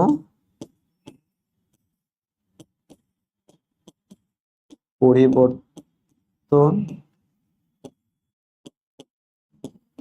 হয় না। বুঝতে পারছি? আচ্ছা, তাহলে যেটা বলতেছিলাম, যে এক্স জেড আর জেড এক্স এর মধ্যে কোনো পার্থক্য নাই। এখন দেখো তাহলে এই যে X Y Z, X Y Y Z, X Z X Y Z, এগুলো সবগুলোই কিন্তু এই P equal to X Y Z এর উপসেট। কারণ দেখো প্রতিটা এলিমেন্ট তো আসলে আমি এখান থেকেই নিছি, তাই না, সবগুলো কিন্তু আমি এক্স ওয়াই জেড থেকেই নিছি। কিন্তু এটা কি, এটা হলো তোমার, আচ্ছা লাল না, এটাকে মানে দেখি, এটা কি হবে, এটা হবে হলো প্রকৃত নয়। কারণ কি, এটা তো সমান সমান না। দেখো এর এলিমেন্ট সংখ্যা আর এটার এলিমেন্ট সংখ্যা কিন্তু সেম, আর এগুলা সবগুলাই হলো প্রকৃত। এগুলো সবগুলোই প্রকৃত। আচ্ছা, এগুলো সবগুলো প্রকৃত, বুঝতেছো তো, তাই না? তাহলে আর কিছু করার দরকার নাই। তারপরে দেখো, এটা তো বললাম। এখানে একটা দ্রষ্টব্য দিছে যে কোন সেটের উপাদান সংখ্যা n হলে ওই সেটের উপসেটের সংখ্যা হলো 2 টু দি পাওয়ার n, এবং প্রকৃত উপসেটের সংখ্যা 2 to the power n minus 1। এটা খুব একটা ইম্পর্টেন্ট কথা, 2 টু দি পাওয়ার n এবং প্রকৃত উপসেটের সংখ্যা 2 to the power n minus 1। দেখো আমরা যে আগের এক্সাম্পলটা করলাম, এই এক্সাম্পলে এটা সত্য হয়েছে কিনা। এর এলিমেন্ট কয়টা বলো দেখি? এলিমেন্ট হলো 3টা, তাই না? তাহলে n এর ভ্যালু কত? n এর ভ্যালু হলো 3। তাহলে আমার উপসেট কয়টা হইতে হবে? 2 টু দি পাওয়ার 3 হইতে হবে, তাই না? 2 টু দি পাওয়ার 3 মানে কি বলো দেখি? 2 টু দি পাওয়ার 3 মানে হলো 8। তাহলে আমার কয়টা উপসেট হইতে হবে? 8টা উপসেট হইতে হবে, তাই না? এখন আমি গুণে দেখি যে আমার 8টা উপসেট হয়েছে কিনা। 8টা উপসেট আসলে হয়নি, 1 2 3 4 5 6 7টা হয়েছে। আরেকটা উপসেট কই গেছে বলতে পারো? বলতে পারো কি আরেকটা উপসেট কই? আরেকটা উপসেট হলো ফাঁকা। এই উপসেটটা কিন্তু নিতে হবে। এমটি সেট বা নাল সেট, এই নাল সেটকে আসলে এই তুমি যদি একটা সেকেন্ড ব্র্যাকেট দাও, ভিতরে যদি কোনো কিছু না লেখো, এটা দ্বারাও হলো তোমার ফাঁকা সেট বোঝায়। অথবা তুমি যদি একটা 0 দিয়ে কেটে দাও, এটাও কিন্তু ফাঁকা সেট বোঝায়। তাহলে এই যে এমটি সেট বা ফাঁকা সেট, এটা আসলে প্রতিটা সেটেরই একটা উপাদান, কনস্ট্যান্ট একটা উপাদান, মানে এটার কোনো চেঞ্জ নাই। এমটি সেট বা ফাঁকা সেট সব সেটেরই একটা সাবসেট হবে। তাহলে এখন দেখো 1 2 3 4 5 6 7 8, তাহলে কি মিলছে? এখানে যে 2 to the power n equal to 8 হওয়ার কথা ছিল, এই যে এখান থেকে 2 টু দি পাওয়ার n, আমার কি 8টা হয়েছে আগেরটাতে? তাহলে এটা কিন্তু হয়েছে। এবং এটা যে শুধু n ইকুয়াল টু 3 হইলেই হবে ব্যাপারটা সত্য, ব্যাপারটা কিন্তু এমন না। এটা কিন্তু সবগুলোর ক্ষেত্রেই ব্যাপারটা সত্য হবে। আর প্রকৃত উপসেট কয়টা হবে? প্রকৃত উপসেট এই যে মানে সমান তো সেট একটাই হবে, তাই না? এই একটা সেটই তো সমান হবে। তাহলে উপসেট থেকে ওই একটাকে বাদ দিয়ে দাও না। উপসেট থেকে ওই একটাকে বাদ দিয়ে দিলেই কিন্তু তোমার কি হয়ে যাচ্ছে? To the power n minus 1 প্রকৃত উপসেটের সংখ্যা কিন্তু তুমি পেয়ে যাচ্ছ। বুঝতে পারছি? তাহলে এই পার্টটা গেল। এখন আসে সেটের সমতা। তুমি দুইটা সেটকে সেম বলতে যাচ্ছ, তাহলে দুইটা সেটকে সেম বলতে গেলে কি করতে হবে? উপাদানগুলো তো একই হইতে হবে এবং উপাদান সংখ্যাও একই হইতে হবে, তাই না? এই যে যেমন দেখো ওই এক্সাম্পলটাতে আবার দেখো, এই দুটো সেটকে আমরা সেম বলতেছি না? এইটা সেট আর এটা সেট কি বলতেছি? সেম বলতেছি। কেন? কারণ এখানেও এক্স ওয়াই জেড আছে, ওখানেও এক্স ওয়াই জেড আছে, ওখানেও 3টা উপাদান, এখানেও 3টা উপাদান, সুতরাং এই দুটো সেটকে আমরা সেম বলতেছি, তাই না? এখন এটাকে আসলে ম্যাথমেটিক্যালি কেমনে প্রকাশ করব? এটাকে ম্যাথমেটিক্যালি প্রকাশ করার উপায় হলো, তোমার অবশ্যই এ আর বি সমান হবে। তুমি বলতে পারো যে এ আর বি সমান হবে সমান হবে যদি যদি কি হবে? এ সাবসেট অফ বি এবং বি সাবসেট অফ এ।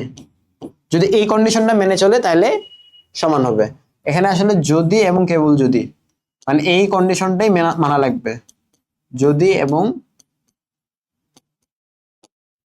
কেবল যদি এ সাবসেট অফ বি অথবা এবং বি সাবসেট অফ এ, অথবা না, আসলে দুইটাই মানে চলতে হবে। দুইটা মানে না চললে কিন্তু এটা আসলে হবে না। দুইটাই কি হইতে হবে? মেনে চলতে হবে। মানে এ বি এর একটা সাবসেট হবে, আবার বি এ এর একটা সাবসেট হবে, তখন এটা ইকুয়াল না হয় তো উপায় নাই। কারণ তুমি চিন্তা করো, এ বি এর যদি যদি ইকুয়াল না হয়, এ সাবসেট অফ বি, তার মানে কি এর উপাদান সংখ্যা বি এর থেকে কম, তাই না? এর উপাদান সংখ্যা তো বি এর থেকে কম, তার মানে কি বি এর উপাদান বেশি, এর কম। তাহলে আবার তুমি আমাকে বলো যে বি কিভাবে এর সাবসেট হয়? বি কে এর সাবসেট হতে পারে? আর তাহলে সম্ভব না তো, কারণ বি এর উপাদান বেশি, এর উপাদান কম। বেশি উপাদানের একটা জিনিস কিভাবে কম উপাদানের একটা জিনিসের সাবসেট হতে পারে? কখনোই পসিবল না। বুঝতে পারছি? তাহলে এখানে একমাত্র উপায় বা একমাত্র সলিউশন কি? এই দুটো কন্ডিশন মেনে চলার, তারা দুইটাই সমান হবে। যদি এ আর বি সমান হয় তাহলে এ বি এর একটা সাবসেট হবে, আর আমি তো ইকুয়াল সাইন দিয়েই রাখছি, সুতরাং ইকুয়াল হইতেই পারে। আর যেহেতু তারা ইকুয়াল, সুতরাং বিও এ এর সাবসেট হবে। তাহলে সমান হওয়ার একমাত্র উপায় হলো এ সাবসেট অফ বি এবং বি সাবসেট অফ এ, এটা মেনে চলতে হবে। এটাই হলো একমাত্র কন্ডিশন। এখন দেখো সেটের অন্তর, ডিফারেন্স অফ সেট।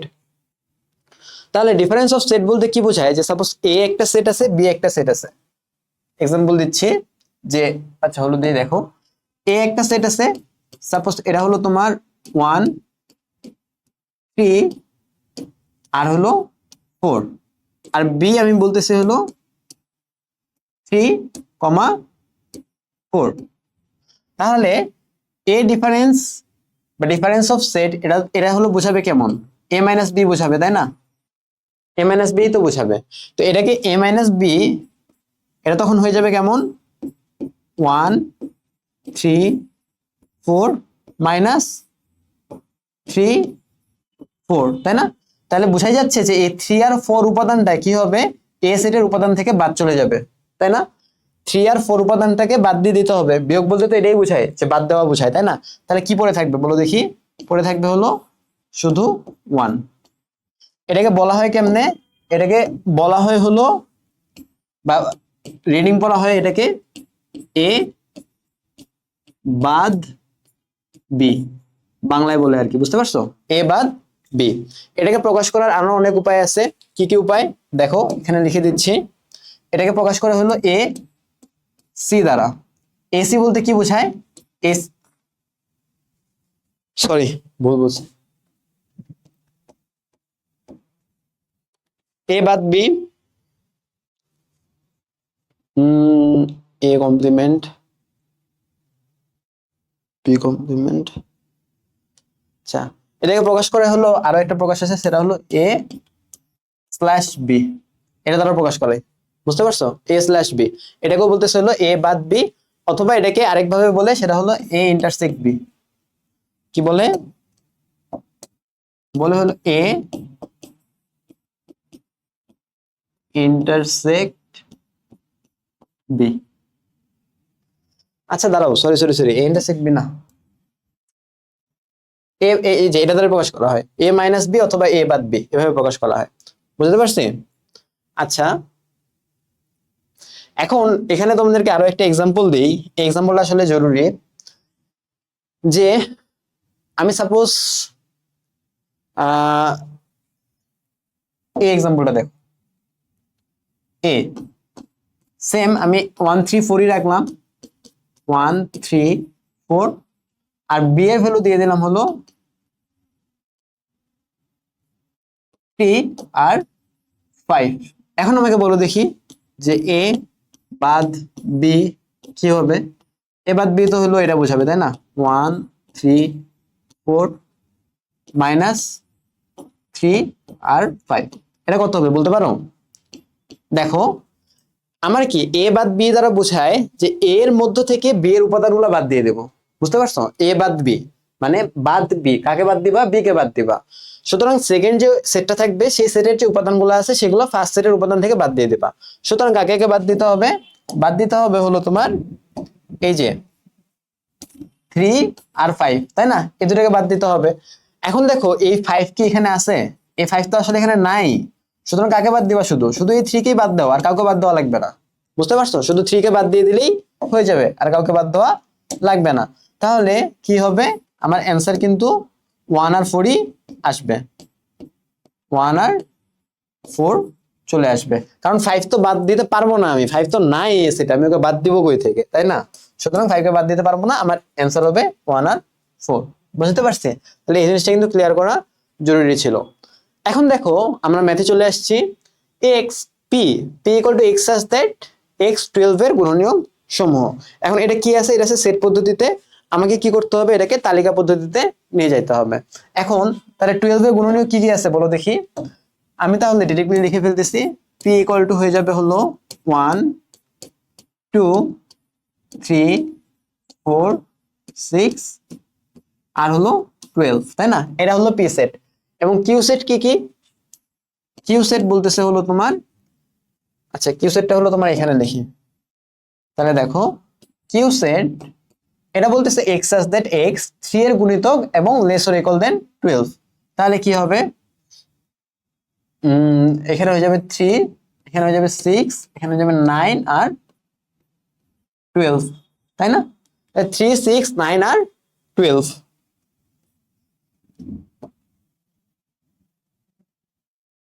আচ্ছা, তাহলে এখন কি বলছে, পি মাইনাস কিউ করতে, তাহলে পি মাইনাস কিউ করো।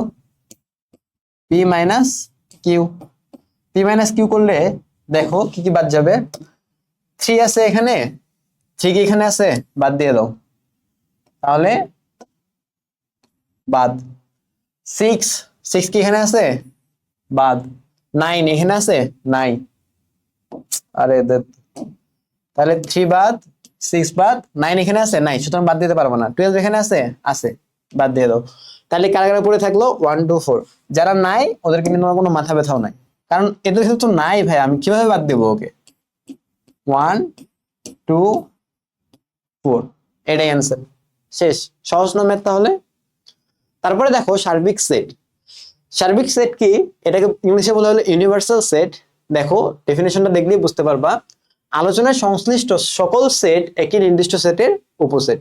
মানে আমি যদি বলি পৃথিবীতে যত নাম্বার আছে সবগুলো মিলে আমি একটা সেট বানাই ফেললাম, তাহলে তুমি যা যা আলোচনা করবা সেটা তো ওই সেটের উপাদানই হবে, তাই না? তুমি জোড় সংখ্যা নিয়ে আলোচনা করো, বিজোড় নিয়ে আলোচনা করো, 3-এর গুণিতক, 4-এর গুণিতক, যাই আলোচনা করো না কেন, সবকিছুতে ওই একটা বড় একটা সেটের অবশ্যই কি হবে, একটা উপসেট হবে, তাই না? ওই বড় যে সেটটা আছে বড় সেটটাকে বলতেছিল ইউনিভার্সাল সেট। ইউনিভার্স বলতে কি বোঝায়? ইউনিভার্স মানে মহাবিশ্ব, মানে কি তুমি সব কিছুকে নিয়ে নিচ্ছ, ইউনিভার্সাল সেট। যেমন দেখো এটাকে হলো ছোট, মানে সবসময় যে বড় সেটই হওয়া লাগবে ব্যাপারটা এমন না।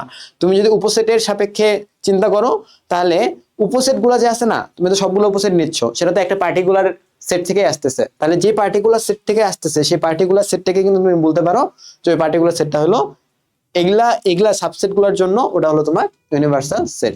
বুঝতে পারছি? যেমন দেখো এক্স ওয়াই সেটটি এক্স ওয়াই জেড এর উপসেট, তাই না? তাহলে এ তো উপসেট, আর বি কে হলো আমি বলবো এটা হলো একটা সার্বিক সেট। এই যে দেখো বি কে বলতেছে হলো সার্বিক সেট, ওই যে যেটা বললাম আর কি, সাপেক্ষে। বুঝতে পারছো? তাহলে জিনিসটা ক্লিয়ার? আচ্ছা আচ্ছা, সার্বিক সেটের স্লাইড কি দুটো দিয়ে দিছে? আচ্ছা, এখানে একটা এক্সাম্পল রাখছে, এক্সাম্পলটা দেখো। সার্বিক সেটকে কি দ্বারা প্রকাশ করা হয়? সার্বিক সেটকে নরমালি ইউ দ্বারা প্রকাশ করা হয়। অন্য প্রতীকের সাহায্যে প্রকাশ করতে পারবা, তুমি নরমালি ইউ দ্বারা প্রকাশ করা হয়। যেমন দেখো সকল জোড় সংখ্যা 2 4 6 এবং সকল স্বাভাবিক সংখ্যা সেট হলে সি সেটের সাপেক্ষে এন সেট যেটা, এটা অবশ্যই একটা সার্বিক সেট হবে, তাই না? কারণ সি সেটের যে এলিমেন্ট গুলো আছে সবগুলো কিন্তু এই এন এর মধ্যে থাকবে, সাথে আরো কিছু এক্সট্রা থাকবে। সুতরাং যে যারা সাবসেট তারা হলো তাদের মাদার যে সেট আছে ওই মাদার সেটের সাবসেট, আর মাদার সেটটা হয়ে যাবে সার্বিক সেট। এখন দেখো এখানে তোমাদের একটা এক্সাম্পল দিয়ে নেই আগে, এক্সাম্পলটা মানে একটা ফিগার আঁকাই দেই। দেখো, আচ্ছা ফিগারের দরকার নাই, আমরা তো আগে আঁকাইছিলাম তাই না, ওটাতেই করি। কই করছিলাম, ভেন ডায়াগ্রাম করলাম না একটা, বলো কি ভেন ডায়াগ্রাম গেল কই? এই যে এই যে দেখছো, এটাকে কেন আমি ইউ বলছিলাম? এই যে এ সেটটা তো একটা সেট, তাই না? এখানে তোমার অন্য কোনো কিছু নাম্বার থাকতেই পারে, যেমন সাপোজ এখানে 1 2 3 থাকলো, এখানে 4 12 16 থাকলো, সমস্যা নাই। বুঝতে পারছো? কিন্তু এগুলো দেখো বড় একটা সেটের, এই যে ইউ সেট, এই লাল সেটটা, এই লাল একটা সেটের পার্ট, এ সেটটা ওই লাল সেটের পার্ট, বি সেটটা ওই লাল সেটের পার্ট। তুমি যদি আরো 2-3টা সেট নাও, ওটা হলো এই বড় সেটটার পার্ট। তাহলে এই যে যে বড় সেটটা আছে, লাল সেট যেটাকে দেখাচ্ছে, এটাকে বলতেছে হলো তোমার ইউনিভার্সাল সেট। বুঝতে পারছি? আচ্ছা, এখন তাহলে আসি, ডিলিট করে দেই। আচ্ছা, আমরা আমাদের ক্লাসে মিডল পর্যায়ে চলে আসছি। তো মিডল পর্যায়ে যেটা থাকে আর কি, একটা ছোট্ট মোটিভেশনাল সেশন। দেখো কি বলছে, life is no remote, get up and change it yourself.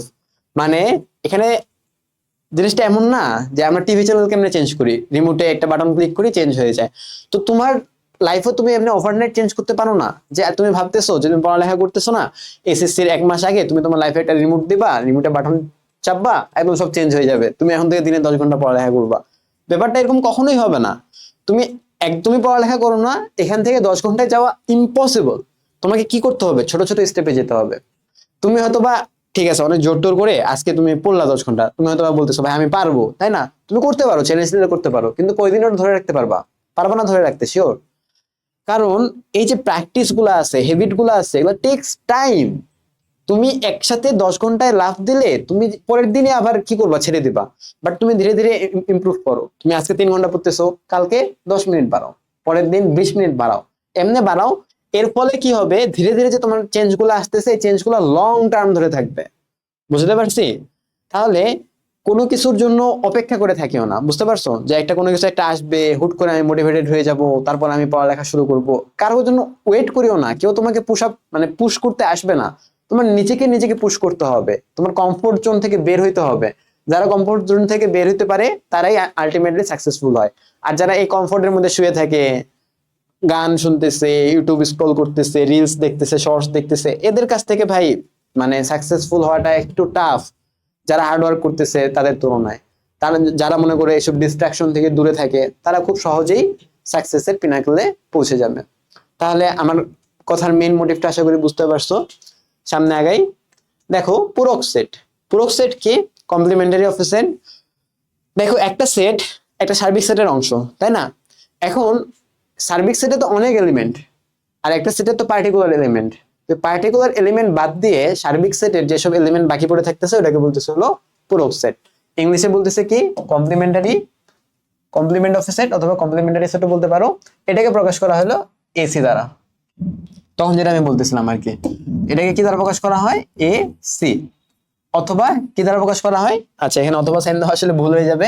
এটাকে হলো তোমার ইউ বাদ এ, মানে ইউ থেকে এ সেটটাকে বাদ দিয়ে দিলেই হয়ে যায় তোমার হলো কমপ্লিমেন্টারি সেট। এখানে দেখো একটা তোমার হলো এক্সাম্পল দিয়ে দেই, তাহলে বুঝতে পারবা।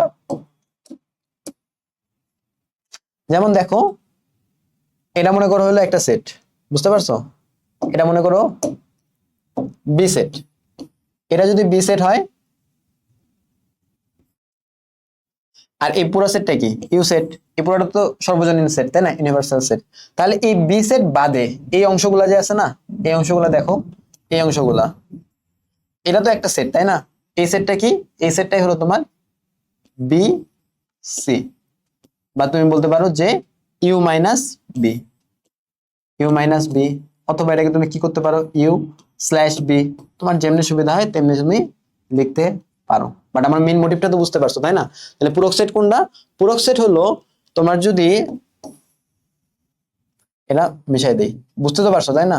বোঝানোর জন্যই তো বলছি। আচ্ছা সরি, তাহলে যেটা বলতেছিলাম যে সর্বজনীন সেট থেকে একটা সেটের এলিমেন্ট গুলাকে বাদ দিয়ে দিলে যেই অংশগুলো বাকি পড়ে থাকে সেটাকে বলতেছে হলো এই সেটের পূরক সেট। মানে ইউনিভার্সাল সেট থেকে এই সেটের এলিমেন্ট গুলাকে বাদ দিয়ে দিছো, ওটাই হলো তোমার পূরক সেট। আচ্ছা, তারপরে দেখো গাণিতিক উদাহরণ, উদাহরণ চলে আসছে। ম্যাথ করতে অনেক মজা আসলে। ইউ ইকুয়াল টু কি 1 2 3 4 5 6 7, এ ইকুয়াল টু কি 2 4 6 7, বি ইকুয়াল টু 1 3 5। তাহলে দেখো এসি কি? এসি হলো তোমার ইউ মাইনাস এ, তাই না? ইউ কি বলো দেখি? ইউ হলো 1 2 3 4 5 6 7, মাইনাস কি? মাইনাস হলো 2 4 6 7। এখন বিয়োগ করো। 2 2 কি এখানে আছে? হ্যাঁ আছে, বাদ। 4 4 আছে, বাদ।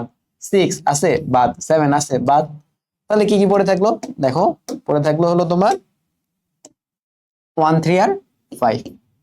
তাহলে এটা হলো 1 3 আর 5, এটাই কিন্তু হলো তোমার এ সি।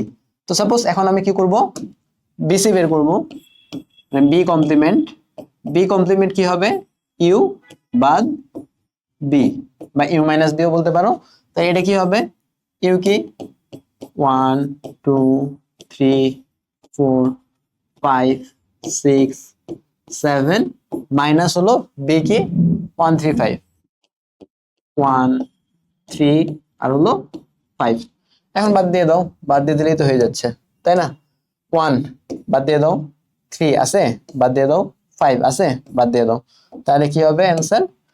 অ্যান্সার হলো যেগুলা বাকি পড়ে থাকবে। তাহলে দেখো বাকি কি কি আছে? 2 4 6 7, এটাই হলো বি সি। তাহলে সহজ না? অনেক সহজ কিন্তু এগুলা।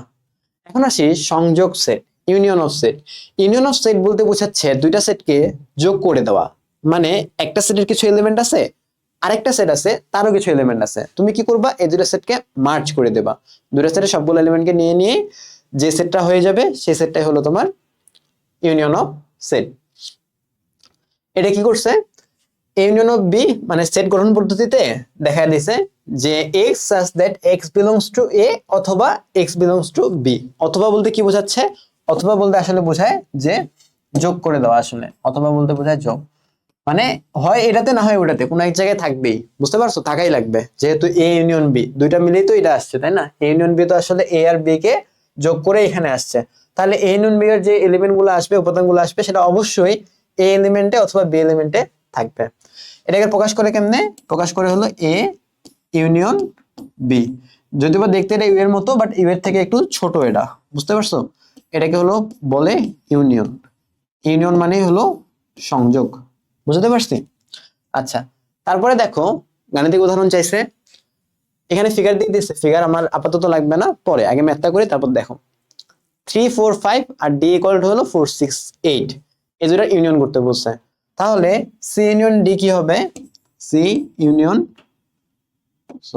সি ইউনিয়ন ডি, এটা হয়ে যাবে হলো, প্রথমে দেখো ছোট থেকে বড় করি, 3 3 কি এখানে আছে, হ্যাঁ আছে, 4 4 দেখো দুটোতেই আছে, দুটো থাকলে তো আমার দুইবার লেখার দরকার নেই, আমার তো একবার লিখলেই হবে। 5 আছে, হ্যাঁ 5 লেখো, 6 আছে, 8 7 দেখো 7 কিন্তু এখানেও নেই এখানেও নেই, সুতরাং নেওয়া দরকার নাই, 8 আছে। তাহলে দেখো 3 4 5 6 8, এটাই কিন্তু 3 4 5 নিছি, 4 6 8 নিছি, তাহলে সবগুলা এলিমেন্টকে নিয়ে নিছি, সবগুলো এলিমেন্টকে নিয়ে নিলেই আমার হয়ে গেল সি ইউনিয়ন ডি, বুঝতে পারছি, তাহলে এটাই কিন্তু আমার সি ইউনিয়ন ডি হয়ে গেল। তারপরে দেখো ছেদ set, intersection of set. Intersection of set বলতে কি বোঝাচ্ছে, যে দুইটা সেটের মধ্যে যদি কোনো কমন এলিমেন্ট থাকে, অনেক উপাদান থাকে না, যে দুইটা সেটের মধ্যেই আছে, তো দুইটা সেটের মধ্যে যেই ইয়াগুলো থাকবে, উপাদানগুলো থাকবে, সেটাকে আমরা কিভাবে বের করতে পারি, সেটাকে বের করতে পারি হলো ইন্টারসেকশন অফ সেট দিয়ে। ইন্টারসেকশন অফ সেটকে কি দ্বারা প্রকাশ করা হয়, উল্টা ইউ দ্বারা প্রকাশ করা হয়, এই যে দেখো এ উল্টা ইউ বি, এটাকে পড়া হয় কি হিসেবে, পড়া হয় হলো A intersection B, A intersection B, বুঝতে পারছি। তাহলে এখানে দেখো কি করছে, এখানে আবার তিনটা সেটের যে সাধারণ অংশটুকু আছে সেই সাধারণ অংশটুকু নিচ্ছে, এটাকে প্রকাশ করতেছে হলো A union B, A intersection B intersection C, A intersection B intersection C, মানে তিনটা সেটের মধ্যেই যে সাধারণ এলিমেন্টটা আছে সেই পার্টটুকু নিছে, এবং কোন পার্টটুকু সাধারণ দেখো, এই যে এই পার্টটুকু সাধারণ, এখানে কোন পার্টটুকু সাধারণ, এই যে দেখো এই পার্টটুকু সাধারণ, বুঝতে পারছি। এটা হলো সবগুলো সেটের মধ্যেই আছে, দেখো এ বি দুটার মধ্যে এটা আছে, এই পার্টটুকু দেখো এ বি সি তিনটার মধ্যেই কিন্তু এটা আছে, তাহলে এটা হলো ইন্টারসেকশন অফ সেট। তাহলে এখন গাণিতিক উদাহরণ করি, সবগুলো তো আসলে আমাদের ম্যাথ করে করেই বোঝা লাগবে, তাই না, গাণিতিক উদাহরণ না করলে তো আসলে হবে না জিনিসটা।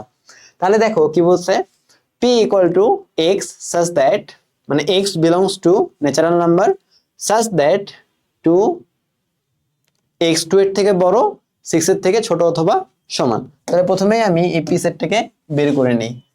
p কি বলছে, x belongs to natural number মানে কি স্বাভাবিক সংখ্যা, তাই না, স্বাভাবিক সংখ্যা মানে কি তোমার হলো শুধু ধনাত্মক পূর্ণ সংখ্যাগুলাই আসবে, 2 এর থেকে বড় 6 এর ছোট অথবা সমান, তাহলে কি কি আসবে বলো দেখি, 3 আসবে, 4 আসবে, 5 আসবে, আর 6 আসবে।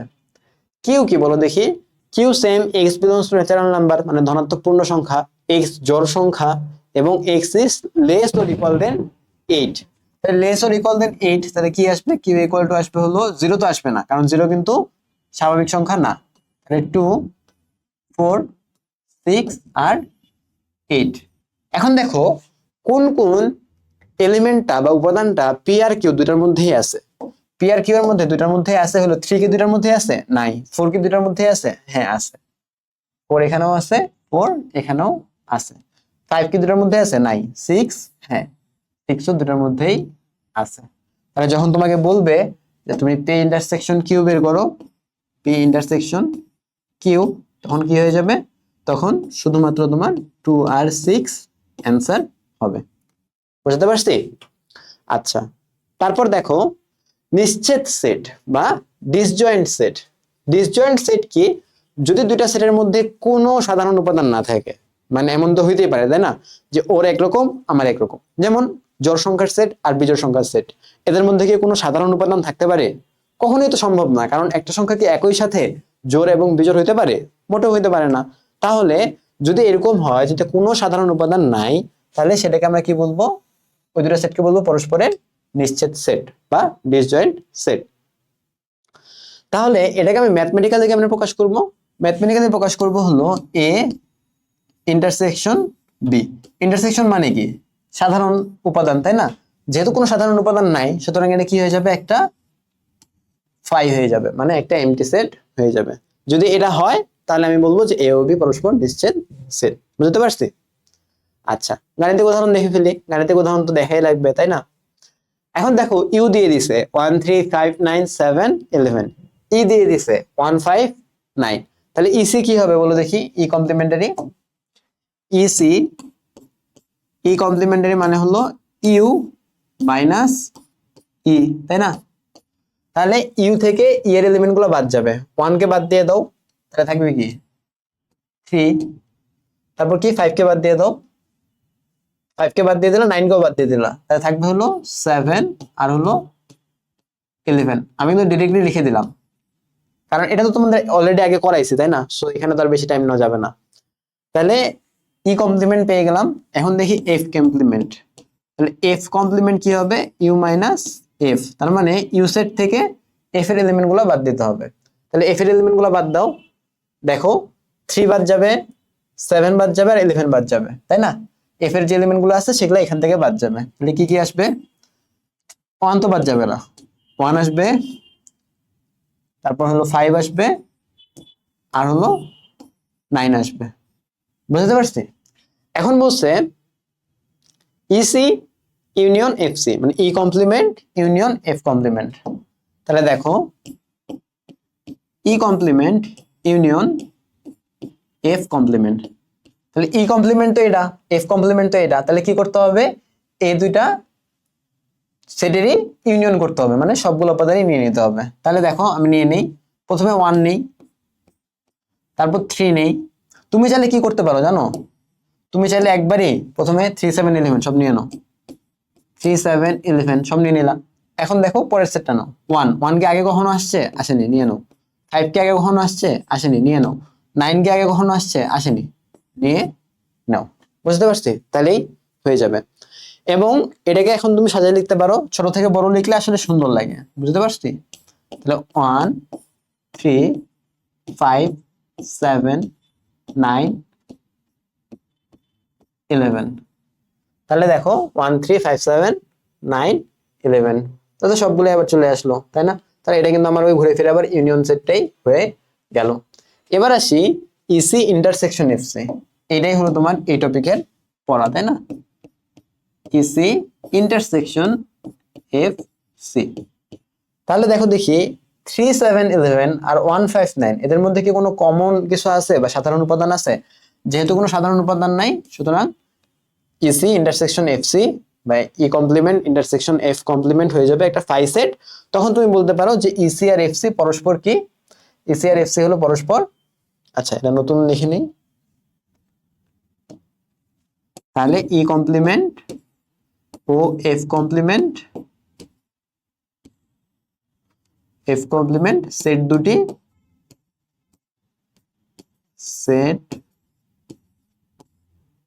দুটি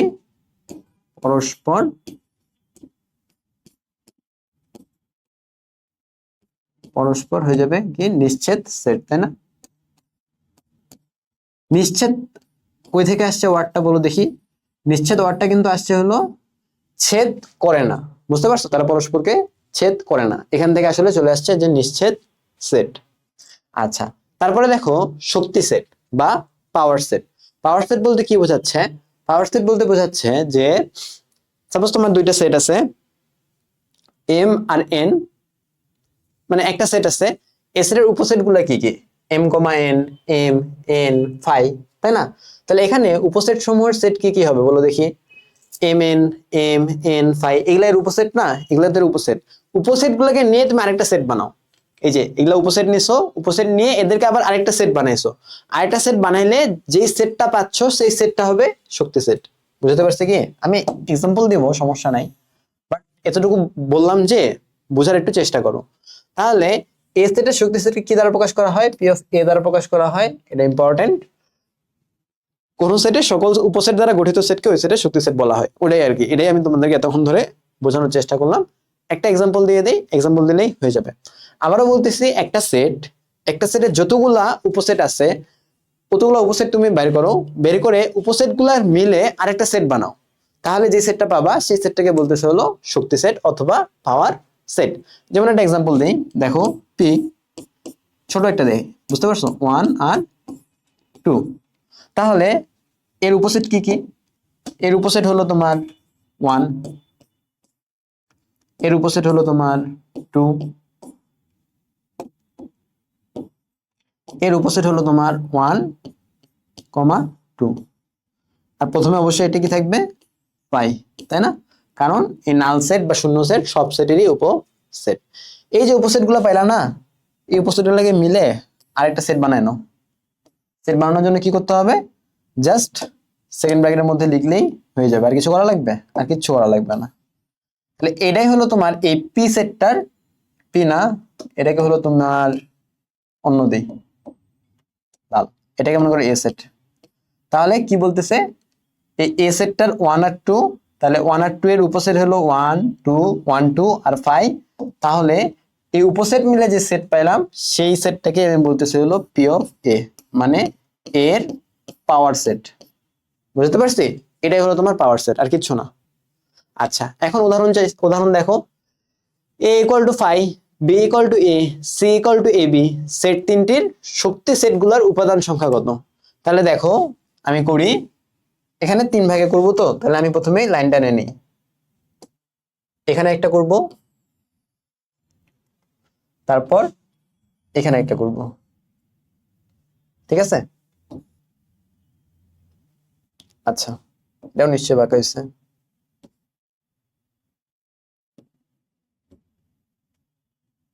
আচ্ছা, এখন দেখো, প্রথমে a equal to 5, a equal to 5, এর কি, এর কোনো উপসেট আছে?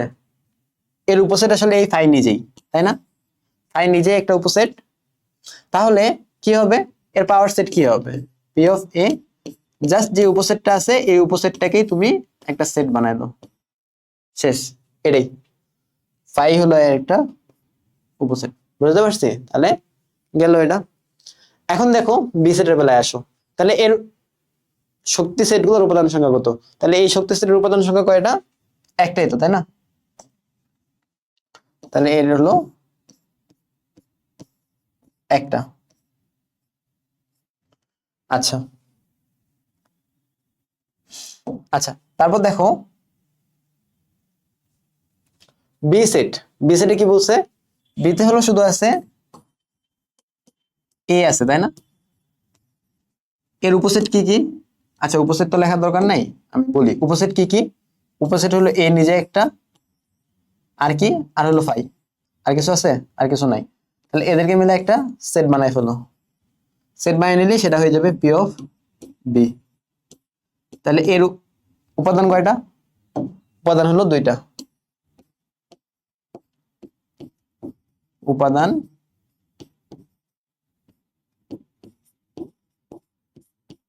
দুইটা।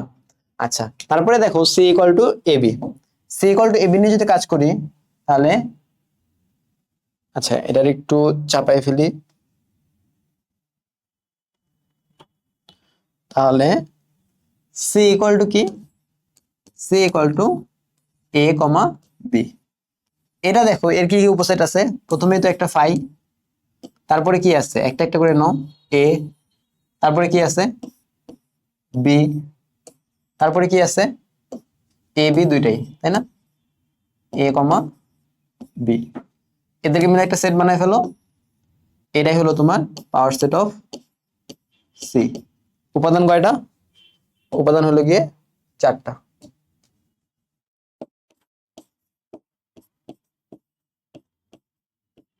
উপাদান 4টা। বুঝতে পারছি? তাহলে একটা জিনিস খেয়াল করো যে তোমার পাওয়ার সেটের উপাদান তয়টাই হবে যতটা তোমার কি, যতটা উপসেট, তাই না? উপসেট যতটা পাওয়ার সেটের উপাদানও ততটাই হবে। তাহলে পাওয়ার সেটের উপাদান 4টা, উপাদান 2টা, উপাদান 1টা। বুঝতে পারছি? এবং এটাও কিন্তু ওই যে 2 টু দি পাওয়ার n সূত্র মেনে চলবে, তাই না? 2 টু দি পাওয়ার যে n সূত্র আছে, এই n সূত্র কিন্তু এটাও মেনে চলবে, কারণ উপসেট তো এটাই, তাই না? উপসেট তো আমরা 2 টু দি পাওয়ার n যদি মেনে চলে, তাহলে পাওয়ার সেটের তো অবশ্যই 2 টু দি পাওয়ার n মেনে চলতে হবে অবশ্যই, তাই না? আচ্ছা, এখন দেখো, ও আচ্ছা, ওই কথাটা এখানে বলে দিছে, n হলে 2 টু দি পাওয়ার n হবে। কারণ কি? কারণ তো এটা উপসেট,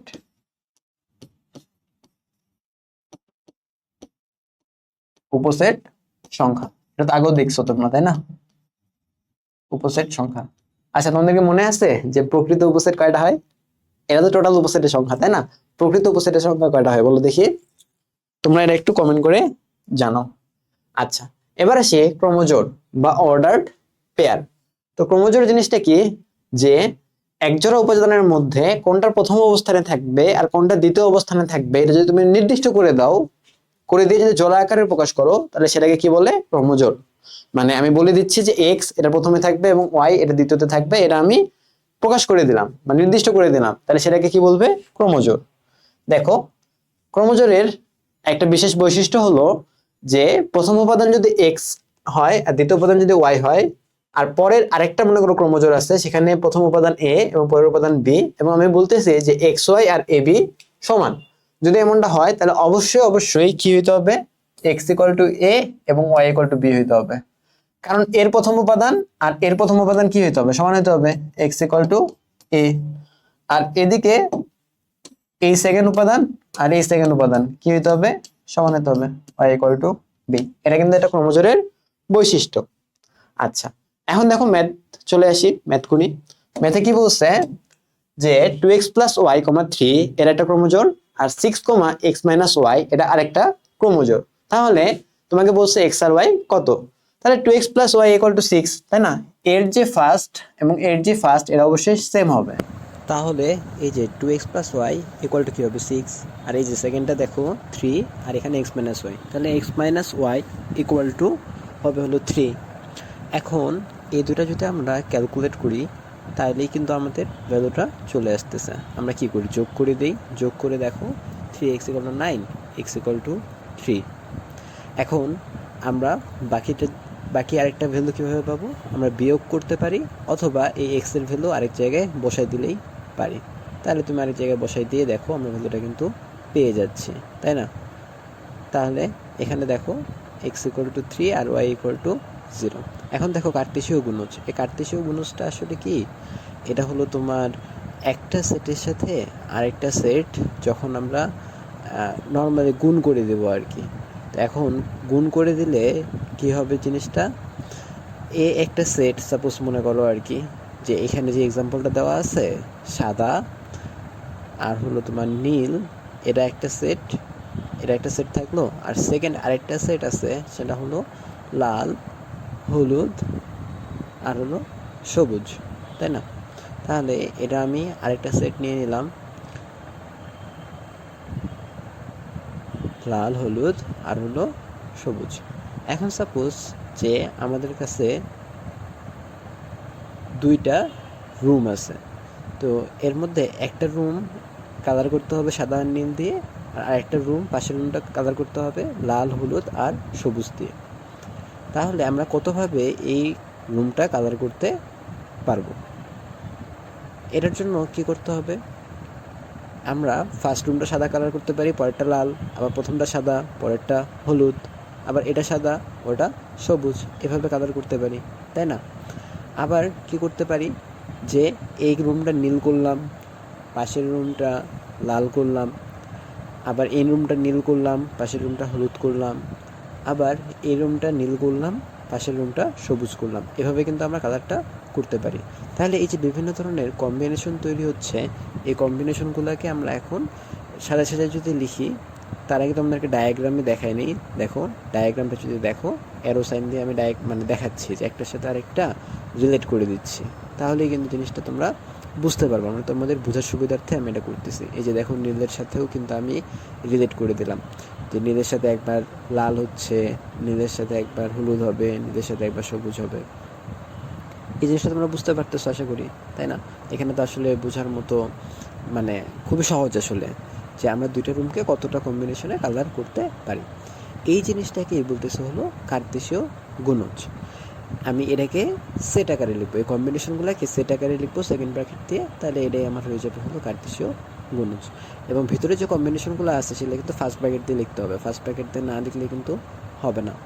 এই যে এখানে যেমন দেখো, এখানেও কিন্তু আমরা ফার্স্ট ব্র্যাকেট দিয়ে লিখছিলাম, আবার ক্রোমোজোর যেগুলো আর কি, ক্রোমোজোর কিন্তু সবসময় ফার্স্ট ব্র্যাকেট দিয়েই লিখতে হয়। এই জিনিসটা হয়তো বা আগে বলতে ভুলে গেছিলাম, মানে লিখছি ওভাবেই কিন্তু বলা হয়নি, বাট এটা কিন্তু একটা ইম্পর্টেন্ট পয়েন্ট। এই জিনিসটা নোট ডাউন করে নাও তোমরা, ফার্স্ট ব্র্যাকেট দিয়ে লিখতে হবে। তাহলে এখানকার যে ক্রোমোজোরগুলো আছে সেগুলো ফার্স্ট ব্র্যাকেটের মধ্যে রেখে সেইগুলোকে আবার কী করবো, সেকেন্ড ব্র্যাকেটের মধ্যে লিখলেই এটা সেট হয়ে যাবে। এখন এই কার্তেশীয় গুণজ এটাকে হলো তোমার পড়া হয় এ ক্রস বি। এই এ ক্রস বিটাকে কী করবো, মানে এটাকে জাস্ট হলো তোমার ওই সেট গঠন পদ্ধতিতে প্রকাশ করছে। এক্স ওয়াই, এখানে এক্স কী করবে, বিলংস টু এ, এবং ওয়াই কী করবে, বিলংস টু বি, দুইটা সেটের মধ্যে, তাই না? তো এই জিনিসটাই তো আসলে আমরা দেখলাম এতক্ষণ ধরে, দেখছি না? আচ্ছা, তো এটাকে আর কি কথায় উল্লেখ করছে। এখন গাণিতিক উদাহরণ দেখি, গাণিতিক উদাহরণ দেখলেই কিন্তু আমার জিনিসটা খুবই ক্রিস্টাল ক্লিয়ার হয়ে যাবে। আচ্ছা, তাহলে আমাদের ক্লাসে আর কয়েকটা স্লাইড বাকি আছে। এখন দেখো পি এটা কি বলছে, 1 2 আর 3, আর কিউ কি বলছে, 3 আর 4, আর হলো পি ইন্টারসেকশন কিউ। তাহলে এখন আমি কি করব, আরটা আগে বের করে নিই। আর কি বলছে, পি ইন্টারসেকশন কিউ, তাহলে যেটা কমন আছে সেটাই হবে কি, আর সেট, তাই না? কারণ 1 2 3 আর 3 4 এর মধ্যে কোনটা কমন, 3 কমন, তাহলে আর সেটটা হয়ে যাবে হলো 3, তাই না? এখন পি ক্রস আর এটা আমাকে বের করতে হবে। পি কি, পি হলো 1 2 আর 3, তাই না? তাহলে আমি আগে 1 2 3টা লিখে নেই, আর তো আমরা বের করলাম, আর হলো 3। এই দুটোর মধ্যে এখন আমরা কার্তেশীয় গুণন বের করব, বেসিক্যালি কম্বিনেশনগুলো বের করব। তাহলে 1 আর 3 আসবে, দেন 2 আর 3 আসবে, তাই না? মানে পি এর প্রথমে 1 নিছিলাম আর আর এর 3 নিছিলাম, এবার পি এর 2 নিছি আর 3 নিছি, আর পি এর এবার 3 নিই আর এর 3 নিই, তাহলে তো আমার হয়ে যাচ্ছে বেসিক্যালি। আচ্ছা, তাহলে এই জিনিসটাই তো আমার বের করা লাগতেছে। পি পি হলো 1 2 3 আর হলো 3, তাই না? তাহলে শুধু 3টা বাকি থাকলো, সেটা আমরা লিখে ফেলি। এখানে কি আসতেছে, 3,3, তাই না? এটাকে কী করতে হবে, সেকেন্ড ব্র্যাকেট দিয়ে লিখতে হবে কিন্তু অবশ্যই। সেকেন্ড ব্র্যাকেটটা দিয়ে দিই, তাহলেই কিন্তু আমার এটা হয়ে যাচ্ছে কার্তেশীয় গুণজ বা পি ক্রস আর বের করা হয়ে গেল। এখন কি করবো, আবার আর ক্রস কিউ বের করবো।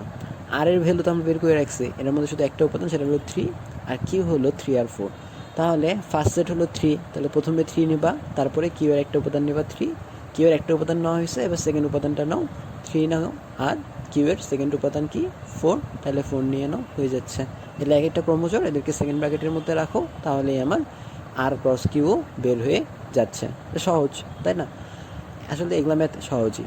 আচ্ছা, নেক্সটে দেখো আরেকটা ম্যাথ রাখা হয়েছে। এই ম্যাথটাও কিছুটা ওই একটু আগে যে করলাম না ওটার মতোই। তাহলে এখানে জাস্ট কি করতে হবে, ফ্র্যাকশন আছে, ফ্র্যাকশনগুলোকে আমরা করতে পারবো না, অবশ্যই করতে পারবো। ক্রোমোজোরের এই ফার্স্ট উপাদান এবং সেকেন্ডটার ফার্স্ট উপাদান অবশ্যই সেম হবে, তাহলে x/2 + y/3 ইকুয়াল টু কী হয়ে যাবে, সেকেন্ডটার ফার্স্ট উপাদান 1, তাই না?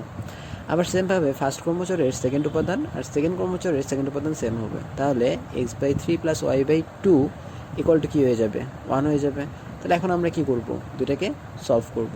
তো এদেরকে আমরা কীভাবে সলভ করতে পারি, দেখো আমরা জানি যে এদের যে লসাগু আছে সেই লসাগু দিয়ে আসলে গুণ করে দিতে হবে, তাহলে আমার নিচের যে ভগ্নাংশগুলো আছে সেগুলো রিমুভ হয়ে যাবে, তাই না? তাহলে আমি কি করি, আচ্ছা এখানে যদিও বা তাহলে 6 দিয়ে গুণ দিলাম, 6 দিয়ে গুণ দিয়ে এটা হইলো 3x + 2 = 6, এটাও 6 দিয়ে গুণ দিতে হবে, এখানেও লসাগু। তাহলে দেখো 2x + 3y = হয়ে গেল, আমরা কত 6 দিয়ে গুণ দিচ্ছি, এখানেও হয়ে গেছে 6। এখন কী করতে হবে, এক্স আর ওয়াইয়ের ভ্যালু বের করতে হবে, তাই না? তাহলে এক্স আর ওয়াইয়ের ভ্যালু কীভাবে বের করতে পারি আমরা খুব সহজেই আরেকটা কাজ করতে হবে, সেটা হলো হয় প্রথম ইকুয়েশনটাকে গুণ দিতে হবে, না সেকেন্ড ইকুয়েশনটাকে গুণ দিতে হবে। তাহলে আমরা আসলে এখানে এমন আছে যে তোমার দুইটাকেই গুণ দেওয়া লাগবে, তাছাড়া তো আসলে হচ্ছে না, তাই না? তাহলে প্রথমটাকে 2 দিয়ে গুণ দিই আর পরেরটাকে 3 দিয়ে গুণ দিই, তাহলে কিন্তু আমার ভ্যালু সেম হয়ে যাচ্ছে। তো 2 দিয়ে গুণ দিলে কী হয়ে যাবে, 6x + 4y = হয়ে যাবে হলো 12, আর পরেরটাকে 3 দিয়ে গুণ দিই, তাহলে এখানেও হয়ে যাবে 6x + 9y = হয়ে যাবে হলো 18, তাই না? যেহেতু 6 ছিল 3 দিয়ে গুণ দিচ্ছি 18। আচ্ছা, এখন আমি যদি দুটাকে বিয়োগ করে দিই তাহলে কিন্তু আমার 6x আর 6x কাটাকাটি চলে যাচ্ছে। আর এখানে দেখো 4y - 9y, তাহলে কি থাকবে, -5y = হয়ে যাবে হলো -6। তাহলে এখান থেকে আমি এখন y এর ভ্যালুটা খুব সহজেই বের করে ফেলতে পারি। y = কি, তাহলে y = হলো 6/5, মাইনাস মাইনাসও কাটাকাটি চলে গেছে, তাই না? আচ্ছা, তো y এর ভ্যালু যখন তুমি পেয়ে গেছো, তখন এই y এর ভ্যালু তুমি যে কোনো একটাতে ইনপুট দিলেই আসলে x এর ভ্যালুটাও বের করে ফেলতে পারবা। তো তাহলে আমরা দেখি কোথায় ইনপুট দেব। আমরা এই সেকেন্ড ইকুয়েশনটাতে y এর ভ্যালুটা বসাই দিই, 6 - 3y, তাই না? y এর ভ্যালু তো 6/5 পেয়েছি, সেটা বসাই দিই। তাহলে এখন আসতেছে হলো আমার x = ওখানে দেখো 3 × 6 = 18/5, তাই না? তাহলে 30 - 18, তাহলে 12/5। তো এটা আমরা তোমার জন্য একটু লিখে দিলাম, 30 - 18 / 5, আর ইন্টু 2 গুণ হয়ে গেছে 10, তাহলে 12/10। এটাকে যদি কাটাকাটি করি তাহলে কী হয়ে যাবে, আবার 2 দিয়ে কাটাকাটি করলে 6/5। তাহলে আমার x এর ভ্যালুও 6/5, y এর ভ্যালুও কিন্তু আমার 6/5। একটু ক্যালকুলেট করে নিই, ঠিক আছে কি না? হ্যাঁ, ঠিক আছে আসলে। আচ্ছা, তাহলে এটাই কিন্তু আমার অ্যান্সার। আমার তো এক্স আর ওয়াইয়ের ভ্যালুটাই নির্ণয় করতে দিয়েছিল, তাই না? তো এখানে যেহেতু ফার্স্ট ব্র্যাকেট দিয়ে লিখছে x, y, তাহলে আমার অ্যান্সারটাও কিন্তু ফার্স্ট ব্র্যাকেটের মধ্যেই রাখতে হবে, 6/5, 6/5। তাহলে এই ম্যাথটা সহজ। আচ্ছা, এখন দেখো আমাদের আরও একটা গাণিতিক উদাহরণ দিছে কিছুটা আগের মতোই। এইটা কি করব, পি দেখো, পি কিউ সেট দেওয়া আছে এবং এগুলো নির্ণয় করতে বলছে। তাহলে কি করব, আমরা পি কিউ ইউনিয়ন বের করব, ইউনিয়ন বের করে কার্তেশীয় করব। তো করে ফেলি, প্রথমেই ইউনিয়নটা বের করে ফেলি, পি ইউনিয়ন কিউ। পি হলো 1 2 3 আর কিউ হলো 3 আর 4, তাহলে ইউনিয়ন করলে কী হবে, 1 2 3 4 হয়ে যাবে, তাই না? এটা তো আমরা ডিরেক্টলি লিখে ফেলতে পারি। তাহলে এখন আমরা কি করব, পি ইউনিয়ন কিউ ক্রস আর করবো, তাই না? মানে কার্তেশীয় গুণন বের করব। তাহলে আর এর উপাদান কী দেওয়া আছে, আর হলো এক্স আর ওয়াই। তাহলে কি আসবে, এই 1-এর সাথে এক্স যাবে, তাই না? তারপর 1-এর সাথে আবার কি যাবে, ওয়াই যাবে, তাই না? কারণ ফার্স্টটা তো আমরা চেঞ্জ করব না, ফার্স্টটা রাখিয়ে দিব, সেকেন্ডটাকে চেঞ্জ করব। তাহলে এটা হয়ে যাবে 1 আর ওয়াই। দেন যখন এক্স আর ওয়াই দুটোই শেষ, তখন আমরা ফার্স্টেরটার সেকেন্ড উপাদানে যাব, সেটা হলো 2, এবং সেকেন্ডের ফার্স্ট উপাদান এক্স, তারপর আবার 2 আর সেকেন্ড উপাদান সেটা হলো ওয়াই। তাহলে এটা হয়ে যাবে 2 আর ওয়াই। সেকেন্ড এলিমেন্টও গেল ফার্স্ট সেটের। এবার আমাদের থার্ড সেট কি, 3 এর সাথে এক্স, দেন 3 এর সাথে আবার ওয়াই, তিনটা উপাদান গেল। এবার আমাদের 4 নম্বর উপাদান, 4 নম্বর উপাদান হলো 4 এর সাথে এক্স, তারপর আবার 4 এর সাথে ওয়াই। তাহলে এভাবে কিন্তু আমি খুব সহজেই পি ইউনিয়ন কিউ প্লাস আর এটাকে আবার সেকেন্ড ব্র্যাকেটের মধ্যে রেখে দিলেই আমি কার্তেশীয় গুণনটা পেয়ে যাচ্ছি। নেক্সটে আমাদের যেটা চাইছে সেটা হলো P intersection Q into Q, তাই না? পি ইন্টারসেকশন কিউ আগে বের করে নিই। পি ইন্টারসেকশন কিউ হলো 1 2 3, এটাই তো কমন, শুধু 3টা কমন, তাই না? তাহলে পি ইন্টারসেকশন কিউ ইকুয়াল হয়ে যাবে 3। এখন এটার সাথে আবার কিউ এর ক্রস মানে কার্তেশীয় গুণনটা বের করতে হবে। তাহলে P intersection Q cross Q বা 3, 4, এটা হবে হলো, বুঝে যাচ্ছে, 3 এর সাথে একবার আসবে 3 আর আরেকবার আসবে 4, তাই না? তাহলে তো আমার এটা আসলে হয়ে যাচ্ছে, কমা দিয়ে সেপারেট করে লিখে ফেলো আর পরবর্তীতে একটা সেকেন্ড ব্র্যাকেট দিয়ে দাও, তাহলে কিন্তু আমার এটা হয়ে যাচ্ছে। সহজ সহজ না ম্যাথটা? অবশ্যই কিন্তু সহজ। আচ্ছা, এবারে এই ম্যাথটা দেখো, এই ম্যাথটা কিন্তু একটু জটিল। তাহলে এখানে কি বলছে, 311 এবং 419কে ভাগ করলে প্রতি ক্ষেত্রে 23 অবশিষ্ট থাকে, এদের সেট নির্ণয় করতে হবে, তাই না? তাহলে আমাদের বেশি ম্যাথ নাই, আর দেখি 311 আর 419 এটাকে ভাগ করলে 23 অবশিষ্ট থাকবে। তাহলে এদের সেটটা নির্ণয় করতে হবে।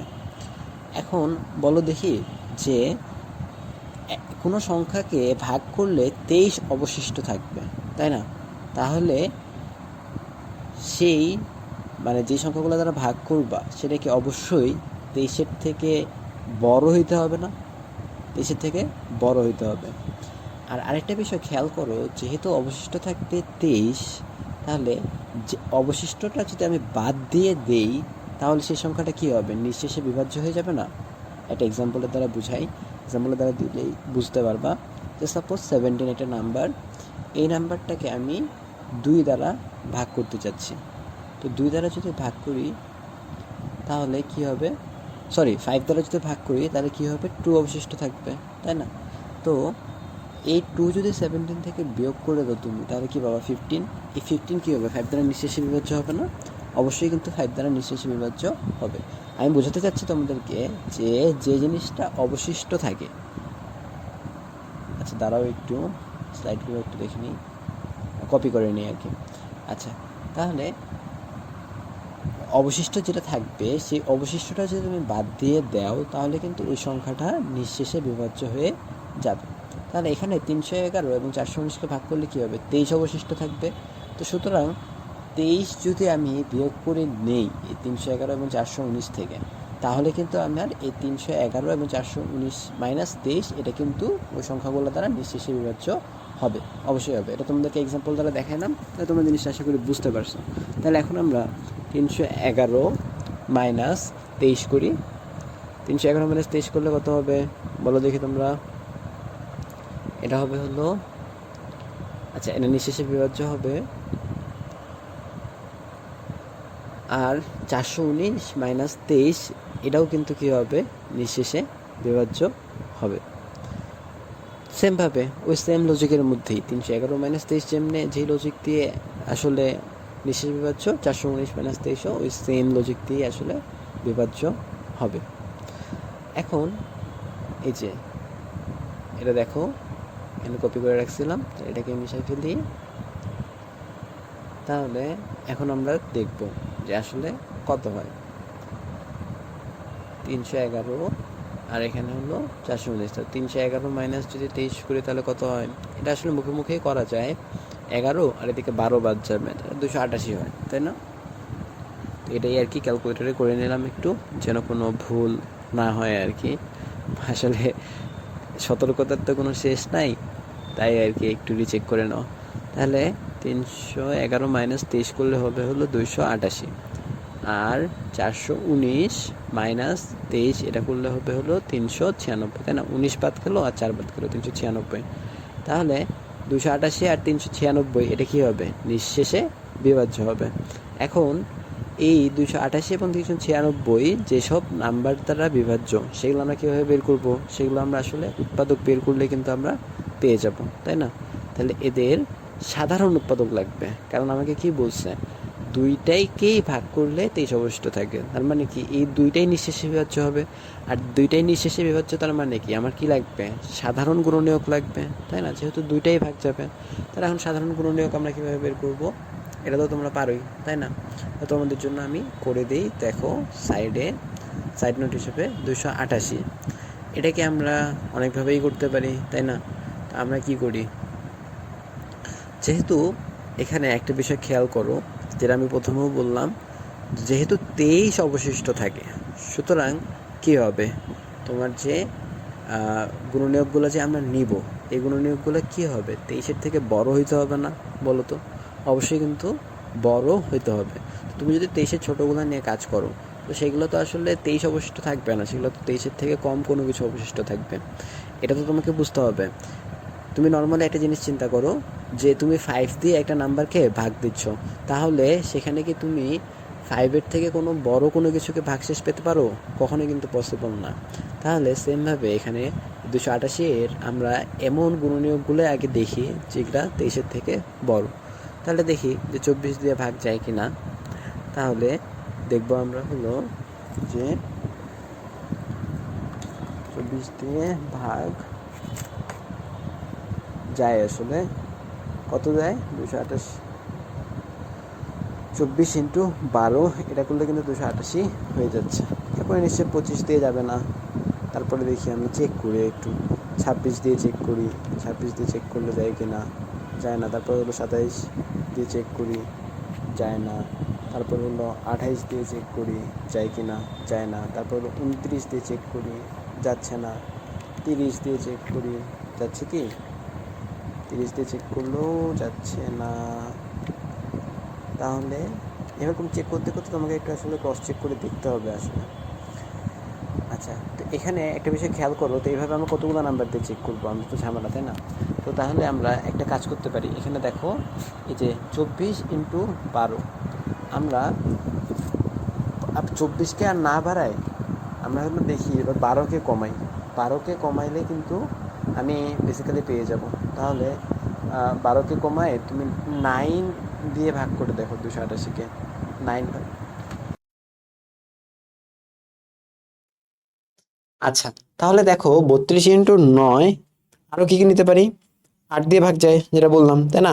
8 দিয়ে তো অবশ্যই ভাগ যাবে। তাহলে 8 দিয়ে ভাগ করলে কত হবে দেখো, 288 ÷ 8। তাহলে এখানে আসে হলো 36 × 8।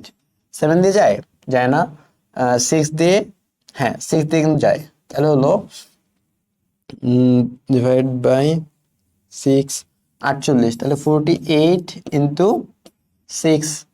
তারপর হলো আর কি কি নিতে পারি আমরা? 48, 6, 5 দিয়ে যাবে না, 4 দিয়ে যাবে। 4 দিয়ে আসবে হলো 7 আর 2। আর 8 দিয়ে দেখি, 8 দিয়ে আসবে, সরি 4, 3 দিয়ে যাবে, 18, হ্যাঁ 3 দিয়ে যাবে। 3, 9, 27, 6 × 3। 2 দিয়ে যাবে, 2 হলো 144 × 2। আর এটা হলো 288 × 1। আচ্ছা, এটা গেলো 288টা। এবার দেখি 396টা। 396 কার থেকে বড় নেবো আমরা? অবশ্যই 23-এর থেকে বড় নেব। তাহলে দেখি 24 দিয়ে ভাগ যায় কিনা। ক্লিয়ার। 396 ÷ 24 কত আসে? যায় না। 25 দিয়ে যাবে কি? যাবে না। 26 দিয়ে যাবে কি? 26 যাবে না। 27 দিয়ে যাবে কি? যাবে না। 28 যাবে না। 29 যাবে না। 30 যাবে না। 31 যাবে না। 32 যাবে না। 33 যাবে না। 33 হলো 12। আচ্ছা, এখানে একটা কাজ করতে পারি, যেহেতু আমাদের সাধারণ উপাদানগুলো দিতে যাবে, তো তাহলে আমরা হলাম শুধু এই যে 24, 32, 36 এগুলাতে যায় কিনা শুধু সেগুলা দেখি, সেগুলা দেখলেই তো হয়ে যাবে। কারণ আমাদের কি লাগবে? আমাদের তো সাধারণ উপাদান লাগবে, তাই না? আমরা সবগুলো তো লাগবে না। তাহলে দেখি 24 দিয়ে যায় কিনা। 24 দিয়ে তো যায়নি, তাই না? 32 দিয়ে যায়, 32 দিয়েও যায় না। 36 দিয়ে যায়, 36 দিয়ে যায়। তাহলে দেখো এটাকে আমি কি লিখবো? এটাকে লিখবো হলো 36 × 11।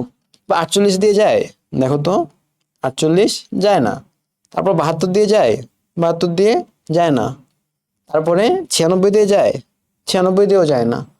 144 দিয়ে যায়, 144 দিয়েও যায় না। আর 288 দিয়ে তো যাবেই না। তাহলে ওই একটা এলিমেন্টই শুধু আছে। তাহলে কমন এলিমেন্ট কি? কমন এলিমেন্ট হলো এই যে তোমার 36, আর এখানে হলো 36। আর এখানে 396 এর বাকি উৎপাদক নেওয়ার আমার দরকার নেই। আমার দেখতে হবে যে এগুলোর মধ্যে কোনোটা ওখানে আছে কিনা। কারণ আমার তো কি লাগবে? আমার তো কমন উৎপাদক লাগবে, তাই না? সাধারণ গুণনীয়ক লাগবে। সাধারণ গুণনীয়ক ছাড়া তো আমার আসলে করলে হবে না। তাহলে সুতরাং সাধারণ গুণনীয়ক কি? সাধারণ গুণনীয়ক হলো তোমার ওই শুধু 36। তাহলে এই যে সেটটা নির্ণয় করতে হবে, নির্ণয় সেট কি আসবে দেখো। নির্ণয় সেট কি হবে? সহজ, জাস্ট 36, আর কিচ্ছু না। এখানে কি বুঝতে পারছো যে কেন 23-এর কম? 23-এর কম গুলোকে আমরা নিয়ে নেই, কারণ 23 তো অবশিষ্ট থাকতে হবে, তাই না? 23 যদি অবশিষ্ট থাকে, তাহলে আমাকে একটু বলো যে 23-এর যদি আমরা কম নেই, সেটা দিয়ে যদি এটাকে ভাগ দিই, 23 অবশিষ্ট থাকা কি কখনো পসিবল? ইম্পসিবল, কখনোই থাকতে পারে না। বুঝতে পারছো? এই জন্য কিন্তু 23-এর বড়গুলো আমরা নিছি। আচ্ছা, আর হলো এটা শুধু 288-র উৎপাদকগুলো বের করছি, 23-এর বড়। আর পরবর্তীতে 396 আর সবগুলো বের করার দরকার হয় নাই। আমরা দেখছি যেহেতু সাধারণ উৎপাদক লাগবে আমাদের, আমরা দেখছি যে 24, 32, 36, 48, 72, 96, 144, 288 এদের মধ্যে কোনটা দিয়ে 396 ভাগ যায়? শুধু 36 দিয়ে ভাগ যায়, আর কোনটা দিয়ে ভাগ যায় না। সুতরাং শুধু একটা উপাদানই আছে, একটা সাধারণ গুণনীয়ক আছে 23-এর থেকে বড়, যেটা দিয়ে 311 আর 419-কে ভাগ করলে 23 অবশিষ্ট থাকবে। বুঝতে পারছি? তাহলে তো হয়ে গেল ম্যাথ। আচ্ছা, এটা হলো আমাদের লাস্ট ম্যাথ। আচ্ছা, এটা তো এক্সপ্লেন করছি। এটা হলো আমাদের লাস্ট ম্যাথ। 100 জন শিক্ষার্থীর মধ্যে কোনো পরীক্ষায় 88 জন বাংলায়, 80 জন গণিতে এবং 70 জন উভয় বিষয়ে পাশ করেছে। ভেন চিত্রের সাহায্যে তথ্যগুলো প্রকাশ করো এবং কতজন শিক্ষার্থী উভয় বিষয়ে ফেল করেছে তা নির্ণয় করো। এটা হলো তোমাদের বইয়ে দেওয়া আছে। এই জিনিসটা এখন আমি তোমাদের একা একা একটু বুঝাবো, আলাদা আলাদা করে বুঝাবো। দেখো সাপোজ এই যে এই সেটটা হলো তোমার কি টোটাল স্টুডেন্টের সেট, বুঝতে পারছো? এটা হলো ইউ সেট। তাহলে এটা কি? এটা হলো ইউ সেট। এর এলিমেন্ট কয়টা? এর এলিমেন্ট হলো অবশ্যই 100টা। কয়টা এলিমেন্টের? 100টা। 100টা লিখে রাখলাম, বুঝতে পারছো? আচ্ছা, বলছে হলো 88 জন বাংলায়, 80 জন গণিতে এবং 70 জন উভয় বিষয়ে পাশ করছে। তাহলে আমরা দুইটা সেট আঁকাই। তাহলে কি করব? সার্কেল দিয়ে আঁকাই। তুমি চাইলে অন্য কোনো কিছু দিয়ে আঁকাতে পারো, বাট যেহেতু এটাকে আমি রেক্টেঙ্গেল আঁকাইছি, সুতরাং এটাকে সার্কেল আঁকানোই ভালো হবে। এটাকে হলো সার্কেল আঁকাইলাম, কালার চেঞ্জ করে দিই। কালার হলো এটা সবুজ দিয়ে দিই। আচ্ছা, দেন আরেকটা সার্কেল আঁকাই। আচ্ছা, আরেকটা সার্কেল আঁকাইলাম এবং এই সার্কেলটাকে কিন্তু এর সাথে ইন্টারসেক্ট করাই দেব। কেন ইন্টারসেক্ট করাই দেব? কারণ কারণ কি বলো দেখি? কারণ হলো বলছে কি উভয় বিষয়ে পাশ করা শিক্ষার্থীও আছে, সুতরাং উভয় বিষয়ে যেহেতু পাশ করা শিক্ষার্থী আছে, সুতরাং অবশ্যই অবশ্যই আমার কি করতে হবে? ছেদ করাই দিতে হবে, তাই না? তাহলে এখন দেখো এই যে সবুজটা, সবুজটা কি? সবুজটা হলো তোমার কম গুণটা আছে। হলুদ থেকে আমি বড় আঁকাইছি, ওই জন্য সবুজ থেকে ছোট আঁকাইছি। তাহলে কম গুণটা আছে 80 জন। তাহলে এটা হলো তোমার ম্যাথ, বুঝতে পারছো? এটা হলো ম্যাথ। এটা কতজন? 80 জন। আর হলুদটা কি? হলুদটা হলো তাহলে বাংলা। এই যে দেখো বাংলা, এরা কতজন? 88 জন। এবং আমাকে একটু বলো যে উভয় বিষয়ে পাশ করছে কয়জন? 70 জন। তাহলে এটা তো বাংলায় পাশ করছে, এটা তো ম্যাথে পাশ করছে, তাই না? তাহলে ইন্টারসেকশন মনে আছে? ইন্টারসেকশন কোনটা? ইন্টারসেকশন পার্টটুকু হলো এই যে, এটা হলো ইন্টারসেকশন পার্টটুকু। এই যে দেখো, এটা হলো ইন্টারসেকশন পার্টটুকু। এই পার্টটুকু কি? এই পার্টটুকুর দুটাতেই কমন, তাই না? দুটাতেই কমন মানে কি? এরা উভয় বিষয়ে পাশ করছে। সুতরাং এই যে এটা হয়ে যাবে হলো তোমার এম ইন্টারসেকশন বি। কি হয়ে যাবে এটা? এটা কি দ্বারা লেখা যায়? এটা দ্বারা লিখি। এটা হলো তোমার এম ইন্টারসেকশন বি, মানে ম্যাথও পাস করছে, বাংলায়ও পাস করছে। আচ্ছা, লেখা কি সুন্দর মতো বোঝা যাচ্ছে তো নাকি? এই যে আচ্ছা, তাহলে এম ইন্টারসেকশন বি এবং এই সংখ্যাটা কত বলো দেখি? এই সংখ্যাটা হলো তোমার 70 জন। এখন একটা জিনিস খেয়াল করো, এই পার্টটুকু তো 70, তাই না? আমি যদি একটু নামকরণ করি, যে সাপোজ এটা হলো এ পয়েন্ট, এটা হলো বি পয়েন্ট। তাহলে দেখো এ বি আর এটা মনে করো হলো M point. A B M সার্কেলটা, এটা পুরোটা মিলে কত? 88 না? অবশ্যই তো এটা মিলে 88। লেখাগুলো এত বাজে হয়েছে কেন? তাহলে 88 পুরোটা মিলে তো 88, কিন্তু এই পার্টটুকুই হলো 70। এম ইন্টারসেকশন বি এই পার্টটুকুই যদি 70 হয়, তাহলে এই পার্টটুকু কত হবে? দেখি বলতে হবে। এটা 70, তাহলে এটা কত হবে? 18 না? কারণ দুইটা মিলে তো 88 হতে হবে। সেম ভাবে এই যে এম এ বি এই সার্কেলটাতে দেখো, আচ্ছা ওটাও এম দিছি, এটা সাপোজ এন আর এটা হলো এম, বুঝতে পারছি? তাহলে দেখো এই সার্কেলটাতে দেখো এম এ বি, এই সার্কেলটাতে দেখো, এই সার্কেলটাতে কি হয়েছে? টোটাল কয়টা আছে? টোটাল হলো 80। তাহলে এম ইন্টারসেকশন বি এই পার্টটুকুই যদি 70, তাহলে এই বাকি পার্টটুকু কত হবে? বাকি পার্টটুকু হলো 10 হবে, তাই না? যদিও বা ইন্টারপ্রিটেশন একটু ভুল হয়েছে, কারণ এটুক রিজনে 70 আর এত বড় রিজনে 10, এভাবে আসলে প্রকাশ করা ঠিক হয় নাই। বাট যদি করো কোনো সমস্যা নাই, কেউ তোমার এত খুঁটিনাটি ভুল ধরবে না। বুঝতে পারছি? তাহলে আমি কিন্তু ভেন ডায়াগ্রাম আঁকা হয়ে গেছে। আর এই সব মিলে স্টুডেন্ট কত? সব মিলে স্টুডেন্ট হলো 100। তাহলে কতজন শিক্ষার্থী উভয় বিষয়ে ফেল করছে এটা এখন নির্ণয় করতে হবে। তাহলে দেখো টোটাল কতজন স্টুডেন্ট পাস করছে এটা আমি একটু বের করি। দেখো টোটাল স্টুডেন্ট পাস করছে হলো এই যে 10। এই 10 মানে কি বলো দেখি? এই 10 মানে হলো যারা শুধু মেথে পাস করছে, এরা কিন্তু বাংলায় পাস করে নাই। বাংলায় পাস করলে এই 10 জন কিন্তু এই ভিতরে থাকতো, কারণ এরা কিন্তু তখন উভয় সাবজেক্টে পাস করা হয়ে যেত। যেহেতু এরা এই উভয় সাবজেক্টের বাইরে আছে, তার মানে এরা শুধু মেথে পাস করছে। তাহলে শুধু মেথে পাস করছে কতজন? 10 জন। শুধু বাংলায় পাস করছে কয়জন দেখো তো? শুধু বাংলায় পাস করছে হলো উভয় উভয়ে পাস করছে, এর বাইরে কয়জন আছে? 18 জন। তাহলে হলো 18 জন প্লাস উভয় বিষয়ে পাস করছে কতজন? 70 জন। তাহলে এটা হলো তোমার টোটাল পাস করার সংখ্যা। যোগ করো, যোগ করলে হয়ে যাবে হলো 98। তাহলে 98 যেহেতু, তাহলে এদের বাহিরে কয়জন আছে? এদের বাহিরে আছে হলো 2 জন। বুঝতে পারছি? যেহেতু 2 জন আছে, সুতরাং ফেল করছে কয়জন? তাহলে ফেল করছে হলো 2 জন। কতজন ফেল করছে? ওই বিষয়ে ফেল করছে এটা হলো 2 জন। বুঝতে পারছি? এটাই অ্যান্সার। এই যে ভেন ডায়াগ্রামে সবকিছু প্রকাশ করে দিলাম। বুঝতে পারছি? ম্যাথটা সহজ না? সহজ কিন্তু। আচ্ছা, তাহলে আমরা কিন্তু ক্লাসের শেষে চলে আসছি। তোমাদের কাজ কি বলো দেখি? তোমাদের কাজ হলো অনুশীলনের যেসব ম্যাথ আছে সেই ম্যাথগুলা খুব সুন্দর মতো মতো করে করবা সবগুলা। যদি কোনো প্রবলেম হয় তাহলে অবশ্যই আমাকেও দিতে পারো, অথবা গ্রুপেও দিতে পারো, তোমার কোনো ফ্রেন্ডও করে দিতে পারে, আর কেউ না করে দিলে আমি তো আছি করে দেওয়ার জন্য, সমস্যা নেই। আচ্ছা, দেন তোমাদের যদি কোনো ডাউট থাকে বা কোনো সাজেশন থাকে, বা তোমাদের এই চ্যাপ্টারটা করলে ভালো হয় এরকম যদি কোনো কিছু থাকে, অবশ্যই অবশ্যই আমাদের জানাবা। গ্রুপেও বলতে পারো অথবা আমার ইনবক্সেও বলতে পারো। এখন আমি সবসময় যেটা বলি কমিউনিটির কথাটা, তো কমিউনিটি তো আসলে আমাদের জন্য অনেক বেশি ইম্পর্টেন্ট, কারণ আমরা যেন কখনো খেয়ে হারায় না ফেলি, সবসময় যেন সঠিক ট্র্যাকে থাকি, সবসময় যেন গাইডলাইনে থাকি। তো এই জন্য আসলে কমিউনিটিটা অনেক বেশি ইম্পর্টেন্ট। সেজন্য আমরা কি করব, আমাদের যে এফবি গ্রুপ আছে, ইউটিউব চ্যানেল আছে, ফেসবুক পেজ আছে, সেগুলোতে যুক্ত হয়ে যাব।